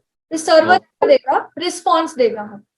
मैम यानी रिक्वेस्ट डॉट ओपन से तो हमने वो फाइल ओपन की, तो फिर मैम डॉट सेंड हमने बाद में यूज किया, पहले तो डॉट सेंड तो पहले भेजना चाहिए उसको, उसके बाद ही तो गेट करेगा वो. ओके, बट सी उज्जवल, वो फिर गेट कहाँ से करेगा? सी, अगर आपको google.com पे कुछ सर्च करना है, ठीक है, तो आप पहले google.com खोलोगे, right?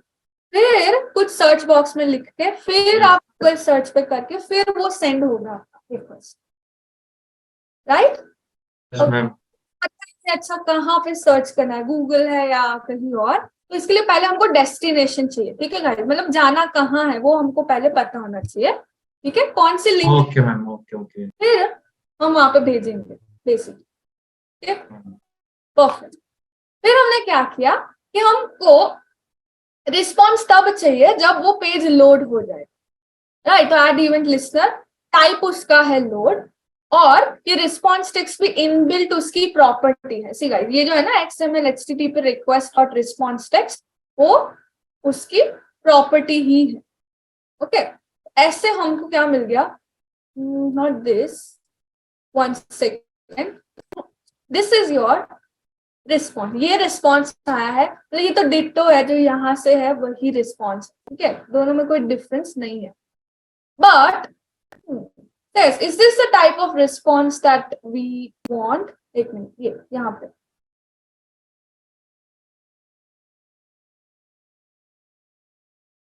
JSON format.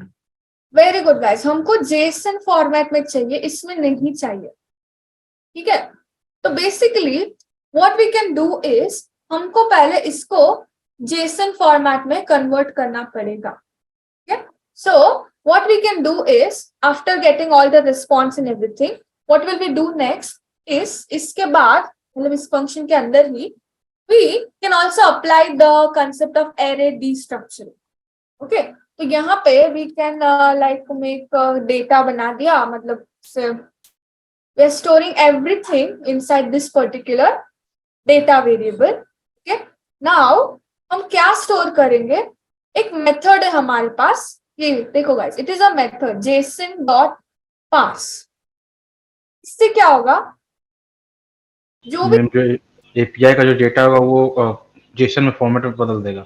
Very good guys, perfect. Okay, जो भी एपीआई का डेटा होगा वो चेंज हो जाएगा जेसन फॉर्मेट। मतलब जेसन मींस क्या गाइस, मतलब एज आई सेड, ओके, वो डबल कोट्स में सब अरेंज करेगा and then it is going to give us the data. और ये सब जो है हमने यहाँ पे डेटा में स्टोर कर लिया। Okay, everything has been stored in the form of this. Now अब नॉर्मल गाइस जैसे हम एक्सेस करते हैं ऑब्जेक्ट को, वैसे ही हम एक्सेस करेंगे डेटा से, क्योंकि अब हमारा सारा जो भी रिस्पॉन्स है वो जेसन फॉर्म में डेटा के अंदर है। तो हम यहाँ पे कर देते हैं, लेट्स से console.log डेटा। अभी एक सेकेंड, इसको विल कमेंट दिस। हम सिर्फ ये डेटा देखते हैं कि अभी कौन से फॉर्म है। हियर गाइस सी, ये जो था ना पहले, ये दिस डॉट रिस्पॉन्स टेक्स्ट, वो गाइस टेक्स्ट था। एक मिनट, दोनों को ही देखते हैं, एक सेकेंड। ठीक है, ये पहला जो आउटपुट था ये क्या है, ये एक नॉर्मल टेक्स्ट है, ठीक है। ये बिल्कुल जेसन फॉर्मेट नहीं है, मतलब हाँ दिख रहा होगा कि हाँ डबल कोट्स है, ये है वो है, बट ये है क्या, टेक्स्ट। ओके, अब देखो रिस्पॉन्स टेक्स्ट, उसका टाइप भी स्ट्रिंग है, बट हमको कन्वर्ट करना है जेसन फॉर्मेट में। तो हमने लिखा json.parse, हमने लिखा parse int and changing it into string। उसी तरह से हमने ये जो this dot response है उसको JSON में कन्वर्ट कर दिया। नाउ अब नीचे गाइस ये देखो, यहाँ पे यू कैन सी ये पूरा JSON फॉर्मेट है और ये सब उसकी कीज है। ये सब कीज है, बॉर्डर, कैपिटल, कैपिटल इन्फो, ये जो भी है वो कीज है, और बाजू में क्या है, उसकी वैल्यूज है। ओके, अब लेट्स से आपको ये वाली वैल्यू चाहिए, कैपिटल की वैल्यू लेट्स से चाहिए, तो आप क्या लिखोगे, data dot Capital. Very good, capital, excellent. तो will just write data dot capital, ये रहा काठमांडू। हियर ओके, आप कुछ भी और if you write something else, data dot, अगर कोई भी वैल्यू चाहिए यहाँ से कोई भी सिलेक्ट कर सकते हो। लाइक हाँ, पहले देख लेना किसी गाइस, ये जो भी आपको की चाहिए आप you can access that value. ठीक है, कॉमन चाहिए, ऑफिशियल की वैल्यू चाहिए, या कोई भी ऑफिशियल की वैल्यू चाहिए, कोई भी आपको की वैल्यू चाहिए, just write data dot name of the key, उसकी वैल्यू आपको मिल जाएगी। So, is everyone clear up till here? Yes, ma'am. Very good, guys. Any doubts? एक बार आप देख लो, take a minute, okay? अच्छा guys, हमको JSON में कन्वर्ट करना ही पड़ा, क्योंकि फिर ही हम उसके अंदर जा जाके डेटा हम ले पाए। मैम मेरा कोड नहीं हुआ जेसन में कन्वर्ट। ओके, जिद आपने ऐसे सेम लिखा है, हाँ जी मैम। ऐसे तो हो जाना चाहिए, बिकॉज ऐसे उसके लिए कोई एक स्पेशल एक्सटेंशन है नहीं, ऐसे इनबिल्ट ही है। इट्स ओके, जिद आप क्लास के बारे में just share your screen, will check it.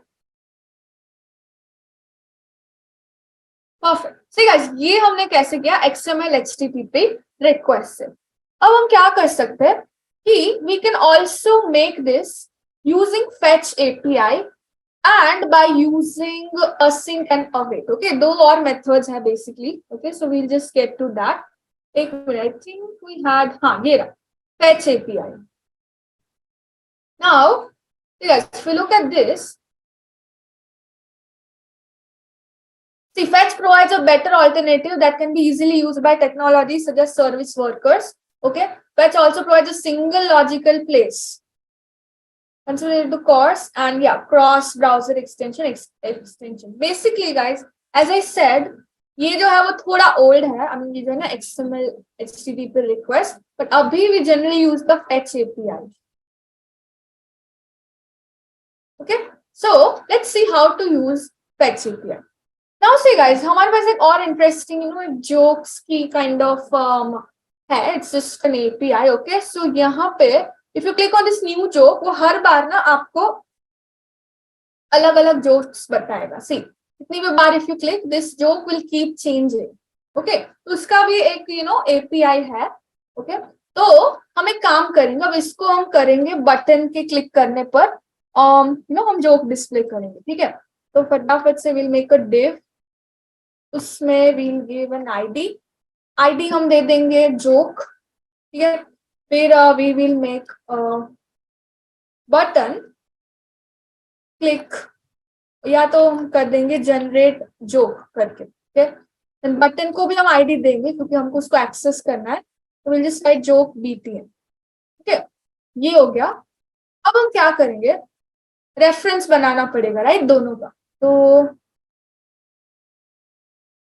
Will copy this. ऊपर ही सारे रेफरेंस बना दो गाइस. सो आगे यूज करना हो then you can use it. तो wait what happened, control C. Okay, तो जोक रेफ उसका आईडी है जोक. ओके, और ये है जोक बटन रेफ है, उसका आईडी है जोक बटन. ओके, हमने दो बनाया, मतलब एक डिव और एक बटन, और हमने दोनों के रेफरेंस को स्टोर कर लिया variables. Now what will we do next? Okay, so basically now instead of using this XML everything, we will be using our fetch API. Okay, और ये भी दो तरीके से हो सकता है. इसमें we are going to use promises over here. Using promises और फिर आगे async await भी हम यूज करेंगे. So anyone what is the meaning of a promise?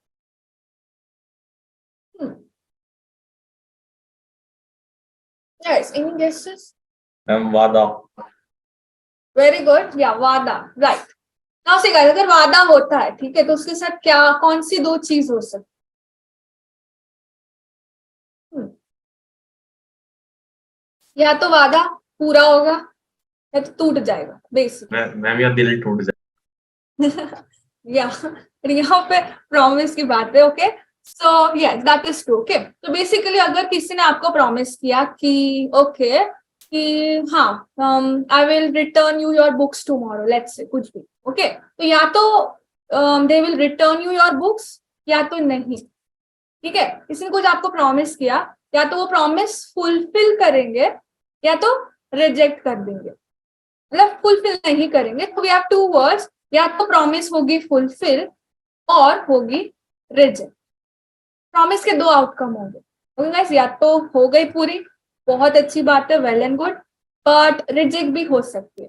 Okay, basically now और एक बात भी है प्रॉमिस में कि प्रॉमिस को फुलफिल होने में टाइम भी लग सकता है. ठीक है, ऐसे नहीं कि इंस्टेंट मिल गया. ठीक है, सपोज आपने लॉटरी के लिए अप्लाई किया, तो या तो आप लॉटरी जीत सकते हो या नहीं जीत सकते, but there has to be थोड़ा तो वेटिंग टाइम उसका होगा बेसिकली. ओके, इंस्टेंट टाइम से आपको नहीं मिल जाएगा राइट बेसिकली. तो ये है उसका नॉर्मल कंसेप्ट. अब उसको कैसे करते हैं, तो लेट्स से हम एक जनरेट जोक्स करके एक बना रहे. ठीक है, फैट एरो फंक्शन इसमें हम यूज कर सकते हैं बिकॉज इसमें दिस विस कुछ यूज नहीं हो रहा. ठीक है, तो यहाँ पे हम ये नॉर्मल नहीं, हम बनाएंगे एरो फंक्शन. हमने बनाया एरो फंक्शन, फिर उसको कॉल कर लेंगे जब हम बटन पे क्लिक करेंगे, बट पहले हम फंक्शन बनाएंगे. Now this is guys very simple. हम यूज करेंगे fetch method. ठीक है, fetch ऑलरेडी एक मेथड है, ये रहा. ठीक है, fetch is a method, ये रहा देखो. और इसमें देन यूज होता है क्योंकि ये प्रॉमिस है, ठीक है। तो ऐसे करना है, मतलब पहले क्या होगा, फेच लिखना है एंड देन ये करना है। तो we just write here fetch, एक second, fetch, then round brackets में what will we do, URL, कि कौन सी URL से आपको डेटा फेच करना, ओके। सो ये है URL, ओके। तो इसको हम कर लेंगे पेस्ट, और गाइस पूरी URL कॉपी करना, नॉट जस्ट दिस, पूरी HTTP वो उसके साथ करना, ठीक है। तो ये हो गई हमारा URL .com, that's it, slash की जरूरत नहीं। Now what will we do, अब इसके बाद गाइस एज आई सेड, ठीक है, दो चीज हो सकते हैं, या तो आपको डेटा मिल गया या तो आपको डेटा नहीं मिला, basic, okay. There are two possibilities that are there. So इसके लिए we use this dot then method, okay. तो इसमें डॉट देन में इट्स अ मेथड, तो राउंड ब्रैकेट्स का होगा। अब डॉट देन में guys as I said, the call back to execute when the promise is resolve, okay, मतलब on fulfilled और ऑन रिजेक्टेड, मतलब फुलफिल हो गई तो क्या, अगर रिजेक्ट हो गई फिर क्या। इसमें what we need to do here, सबसे पहले we need the response, very good, okay, हमको रिस्पॉन्स चाहिए, तो we'll use the round brackets. तो यहाँ पे हम लिख देंगे RES, सपोज हमको RES में चाहिए मैम रिस्पॉन्स, यहाँ डबल राउंड ब्रैकेट्स क्यों यूज हुए? ओके। इसमें वन सेकेंड, तो सी इसमें basically we are storing it, ठीक है मैम, ठीक है मैम, ये कॉल बैक फंक्शन बना रहे हैं मैम, समझ गया। यस वेरी गुड, रेस्पॉन्स को एज अ आर्गुमेंट पास कर रहे हैं। Yes very good, amazing, okay, okay, very good. तो नाउ अब ये रिस्पॉन्स हो गया, now what will we do, ma'am इस रेस्पॉन्स को जेसन में कन्वर्ट कर देंगे। परफेक्ट गाइस, ओके, हम क्या करेंगे, रिस्पॉन्स को जेसन में कन्वर्ट करेंगे। And how will we do that, res dot JSON, एक मेथड है गाइस, वो ऑटोमेटिकली जेसन में कन्वर्ट कर देगा here in the round brackets, okay. तो सी गाइस इसमें हुआ क्या, हमने जो भी रिस्पॉन्स है उसको जेसन में कन्वर्ट किया और इसको ये RES में स्टोर कर लिया basically, okay. That is what we did. Now what will we do next, ma'am बस अब जेसन को मैम जहाँ पे भी हमें फाइल को यूज करना है वहाँ यूज कर सकते हैं। ओके। अच्छा इसमें ना एक्चुअली हमको दूसरा एक देन देना पड़ेगा। सी यहाँ पे क्या किया हमने, जो किया है वही किया है। एज ए सेट कोई भी नाम लिखो गाइस, रिस्पॉन्स लिखो, रेस लिखो, R लिखो, इट्स अप टू यू। यहाँ पे गाइस अब हम कंसोल डॉलर, मतलब ये डेटा के लिए भी we will have to make another then, okay. तो हियर ये पहले तो रिजॉल्व करेगा रिस्पॉन्स को, फिर अब क्या करेंगे, that we have to do. So see guys ऐसे ही we can just make a data this thing, और कंसोल डॉट लॉग हम कर देंगे data. So do you think this will work, में काम हो जाएगा इस? मैम ये डॉट देन डेटा वाला दूसरा वाला यूज हुआ। ओके सो सी गाइस ये ना एक्चुअली उसका सिंटैक्स है। ये जो फर्स्ट वाला देन है ये वो रिस्पॉन्स को जेसन में कन्वर्ट करेगा, फिर ये सेकेंड वाला है वो डेटा को डिस्प्ले करने के लिए we are making a different, ये सिर्फ स्पेशली करने के लिए, और दूसरे का डेटा दिखाने के लिए, जो भी आपको डेटा के साथ करना है। मैम यानी जो जेसन में हमारा डेटा जो कन्वर्ट हुआ है उसको जो डिस्प्ले करेंगे हम दूसरे कॉल बैक फंक्शन यूज करेंगे। यस परफेक्ट, ये पहले होगा कि अगर ये हो गया फिर क्या बेसिकली, ओके। अच्छा चलो पहले इसको रिस्पॉन्स ले लिया, अब रिस्पॉन्स आया फिर क्या करना है, ओके मैम। ऐसे सेट फुलफिल हो गया तो बहुत अच्छी बात है। Then what to do ma'am ये देन डॉट देन वाला वापस से समझा देंगे मैम। हाँ हाँ बिल्कुल सीरोज, ये जो डॉट देन है ना वो एक इनबिल्ट थर्ड है, ओके। पर ऐसे सेट अगर हम कोई प्रॉमिस होती है उसमें दो आउटकम है, या तो फुलफिल होगा या तो रिजेक्ट, ओके। अब यहाँ पे हम ये फर्स्ट जो डॉट देन लिख रहे हैं इसमें हम क्या कर रहे हैं, बेसिकली हम ये रिस्पॉन्स को जेसन फॉर्म में कन्वर्ट करके रिस्पॉन्स में वापस हम स्टोर कर रहे हैं। अगर फुलफिल हुआ तो, राइट, हाँ, फुलफिल हुआ तो। और अगर फुलफिल नहीं हुआ तो? ओके, फुलफिल नहीं हुआ तो आगे we'll give that to, okay, वो भी हम आगे हम देंगे। बट अगर फुलफिल हुआ then this will be the case. Then check करने के लिए है कि फुलफिल हुआ कि नहीं हुआ। बिल्कुल right, then is to check. अगर आपको नहीं हुआ तो हम ये कैच यूज करते हैं, ठीक है। अब कैच मतलब क्या कि अगर कोई एरर आ गया उसको हमको कैच करना है। अब सी गाइस, ये क्यों है? प्रॉमिस हो गई रिजेक्ट, तो कौन हैंडल करेगा? कैच मेथड, ठीक है। देन कब होगा? जब प्रॉमिस फुलफिल हो गई या रिस्पॉन्स आ गया। और ये कैच कब होगा? जब रिजेक्ट हो गई, मतलब कोई एरर आ गया, लिंक पे कुछ सर्वर डाउन हो गया, कुछ भी हो गया, then you can use this.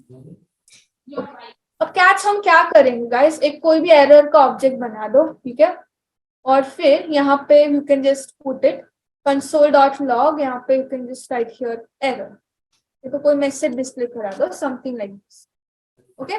सी ऐसे जो हमने यहाँ पे किया ना, बेसिकली ऐसे similarly we are making the back function, okay.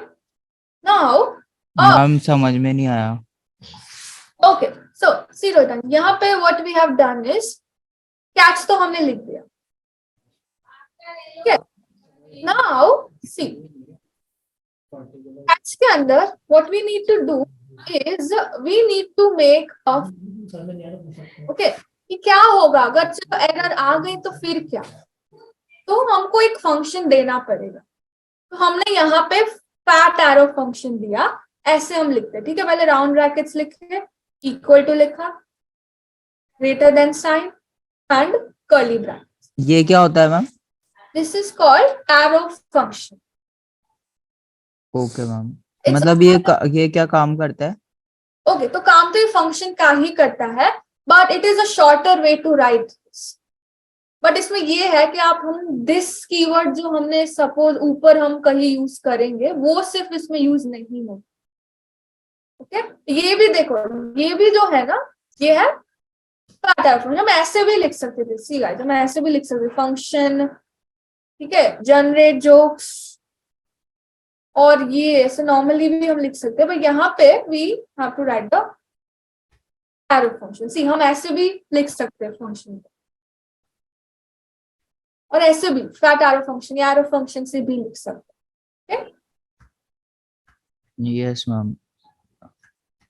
ठीक है। और ये कैच के आगे ये जो लिखा है ये भी एक फंक्शन ही है? वेरी गुड, हाँ, ये जो है ना, हम ये कैच एक मेथड है, उसके अंदर हम और एक फंक्शन बुला रहे हैं। अच्छा, क्या करना है? जैसे हमने सेट टाइम आउट में किया था, राइट, कि सेट टाइम आउट भी खुद भी एक मेथड है, खुद भी एक देखो फंक्शन है, उसके अंदर हमने और एक ये देखो बना दिया एरो फंक्शन, ओके। यही हमने सेम किया, कैच ऑलरेडी एक है मेथड, उसके अंदर हमने ये किया। अब यहाँ पे एरर करके एक ऑब्जेक्ट पास होगा, वो क्या करेगा? लॉग एरर टू कंसोल, ठीक है। ये इनबिल्ट उसका ऑब्जेक्ट आएगा एरर करके, वन सेकेंड, या ERR लिख दो, कोई भी हम पैरामीटर ये एक्सेप्ट करेंगे, और फिर हम क्या करेंगे? console.log करके आप कोई भी मैसेज लिख सकते हो, या तो वो एरर को डिस्प्ले करवा सकते, ठीक है। Yes ma'am. और ये मैम देन जब ये रिक्वेस्ट एक्सेप्ट होगी तब यूज होगा? वेरी गुड, हाँ, जब ये अगर उसको डेटा मिल गया API से, फिर वो रिस्पॉन्स को जेसन में कन्वर्ट करेगा, और फिर हम उसको एज अ डेटा यूज कर सकते।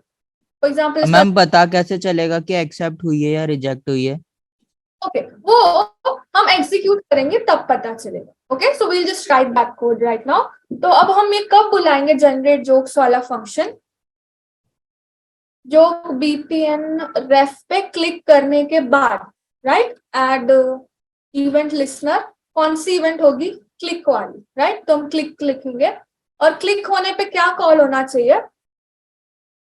जनरेट जोक वाला फंक्शन, ठीक है। हम यहाँ पे भी डायरेक्ट लिख सकते थे, बट हमने अलग बनाया और फिर इसको अलग से कॉल किया, ओके। मैम और ये कॉल बैक फंक्शन क्या होता है? Okay, call back function basically जब जनरली तो जब फंक्शन के अंदर हम फंक्शन कॉल कर रहे हैं, that is called call back function. Okay, Okay, ma'am. अंदर भी क्या है, एक मेथड बेसिकली एक फंक्शन ही हो गया, राइट? उसके अंदर हम जनरेट जो बना रहे हैं वो भी खुद भी फंक्शन. Yes, ma'am. तो मतलब उसके अंदर भी और एक function, call back function. Function के अंदर फंक्शन कॉल करना is a call back function. Right, yes. उसमें ऐसे कोई नॉर्मल आर्ग्यूमेंट नहीं है, हम फंक्शन ही वापस बुला रहे हैं, फंक्शन के भी. फंक्शन को एज अ पैरामीटर पास कर रहे हैं पर इसके अंदर तो. परफेक्ट, हाँ, एक्सीलेंट, हाँ, yes, you can say that. Okay, as a parameter. But function को कर्ली ब्रेसेस के अंदर भी पास कर सकते हैं अपन, तो वो भी कॉल बैक फंक्शन होगा क्या? ओके, कौन से कर्ली ब्रैकेट्स? जैसे एक फंक्शन बनाया नॉर्मल फंक्शन, उसके अंदर एक और फंक्शन अपन ने पास किया, जैसे फंक्शन 1 के अंदर अपन ने फंक्शन 2 पास किया, तो that is also can be called as call back function. See, उसमें एक्चुअली थोड़ा डिफरेंस होता है. हाँ, ऐसे वाले, ये वाले में. हाँ. हाँ, ये, हाँ, या that is definitely a call back function. ठीक है, एक सेकेंड, आपको you can just write it call back function in JS, उसका प्रॉपर डॉक्यूमेंटेशन, उसमें आपको ये गाइस सी, इसका मतलब क्या है, ये call of function pass as an argument to another function. ठीक है, मतलब ये जो था वही है, एज एन आर्ग्यूमेंट होना चाहिए. सी, ये जो है गाइस, ये कॉल बैक फंक्शन नहीं है, ये आर्ग्यूमेंट नहीं है, ये तो सिर्फ नॉर्मल हम फंक्शन बुला रहे हैं. ठीक है, it is not an argument. But अगर वो आर्ग्यूमेंट है, मतलब ये राउंड ब्रैकेट्स के अंदर, फिर ही उसको हम कॉल बैक फंक्शन बुलाएंगे. ओके. तो मैम ये देन डॉट देन के बगल वाला कॉल बैक फंक्शन कैसे हुआ फिर? क्योंकि सी, डॉट देन भी एक मेथड है, ओके. राइट? और ये जो हमने बनाया वो क्या है, ये जो ऐसे है वो फैट एरो फंक्शन ही है. तो ये हो गया ना function as an argument, right? Round bracket में हम क्या लिखते हैं, argument. Yes ma'am. Function arrow function, तो हो गया call back function. Okay ma'am. Amazing, perfect. So now, एक second guys, now we'll just एक बार refresh करके we'll click on generate jokes. So as we can see guys, कुछ generate नहीं हो रहा है. Okay, so अब आपको दिखेगा कि ये देखो, unexpected token doc type is not valid JSON. Okay, मतलब guys ये जो है वो valid JSON नहीं है. That is because ये जो हमने वेबसाइट की लिंक दी है guys, for example not this, ये जो है लिंक, वो अगर आप इंस्पेक्ट पे देखोगे तो बेसिकली ये तो गाइस HTML पेज है. सी, पूरा का पूरा क्या है, HTML टाइप है. तो आपको गाइस बेसिकली आगे हम थोड़ा देखेंगे, बट 1 सेकेंड, आपको ये जो नेटवर्क वाले टैब में है, आप एक बार Ctrl+R प्रेस करो बस रिफ्रेश करने के लिए. तो ये एक्चुअली हर एक जो भी पेज होता है बेसिकली उसमें रिस्पॉन्स हेडर्स होते हैं. ठीक है, मतलब वो जो मेटा टैग्स हैं उसमें होते हैं, way basically have some headers. उसके अंदर अभी ये जो है गाइस वो क्या है, टेक्स्ट और CSS टाइप है. सी, ये देखो, एक सेकेंड, अगर आप रिस्पॉन्स देखो तो ये आ रहा है, और हेडर में देखो तो गेट एंड एवरीथिंग है, बट ये टेक्स्ट और CSS वाली स्टाइल है. ओके, बट एक्चुअली ये क्या हो रहा है, हाँ, एक एक्सेप्ट करके एक प्रॉपर्टी है जिसमें हमको ये स्पेसिफाई करना पड़ेगा कि हमको वो जो है वो JSON फॉर्मेट में चाहिए, ना ही कि टेक्स्ट या तो HTML फॉर्म में. ये थोड़ा सा गाइस इसमें ना थोड़ा सा एडिशनल है, तो that is something we need to add. हमको हेडर है वो सेट करना पड़ेगा application/JSON करके, तो फिर वो JSON में ही हमको डेटा देगा. ओके, तो वो हम कैसे करेंगे, इट्स वेरी सिंपल. हम यहाँ पे जाएंगे. Now what will we do here is कि फंक्शन के स्टार्टिंग में हम क्या करेंगे, हम एक कॉन्स्ट बना देंगे जिसको let's say we'll call it as set header, या you can call it anything. Set header हम करेंगे. इसमें एक ऑब्जेक्ट है, इसके अंदर हेडर्स नाम का और एक ऑब्जेक्ट है. Okay, actually it is small h, 1 second, फिर ये कोलन एंड yes के अंदर ये वी हैव दिस हेडर. ये हेडर के अंदर ये जो एक्सेप्ट नाम की जो वैल्यू है, की है, उसको हमें वैल्यू देनी है सिर्फ कौन सी देनी है, एप्लीकेशन स्लैश जेसन. हमें टेक्स्ट या प्लेन नहीं चाहिए गाइस, ओके, हमें टेक्स्ट प्लेन नहीं चाहिए, वी वांट एप्लीकेशन जेसन. और हम यहाँ पे क्या पास करेंगे, ये सेट हेडर्स को हम ये यहाँ पे अटैच कर देंगे, तो ये वैल्यू उसकी वो चेंज कर देगा. जहां पे हमने फेच किया वहीं पे वी आर सेंडिंग दिस, कि ये जो हेडर्स है उसके अंदर ये जो एक्सेप्ट है कि उसकी वैल्यू हमको एप्लीकेशन मतलब जेसन टाइप में हमको चाहिए, ना कि ये यू नो टेक्स्ट या प्लेन या HTML type. Okay, so this is something that we need to do. अब एक बार we'll just check the output, refresh the page, generate jokes. Guys, अभी भी it's not working.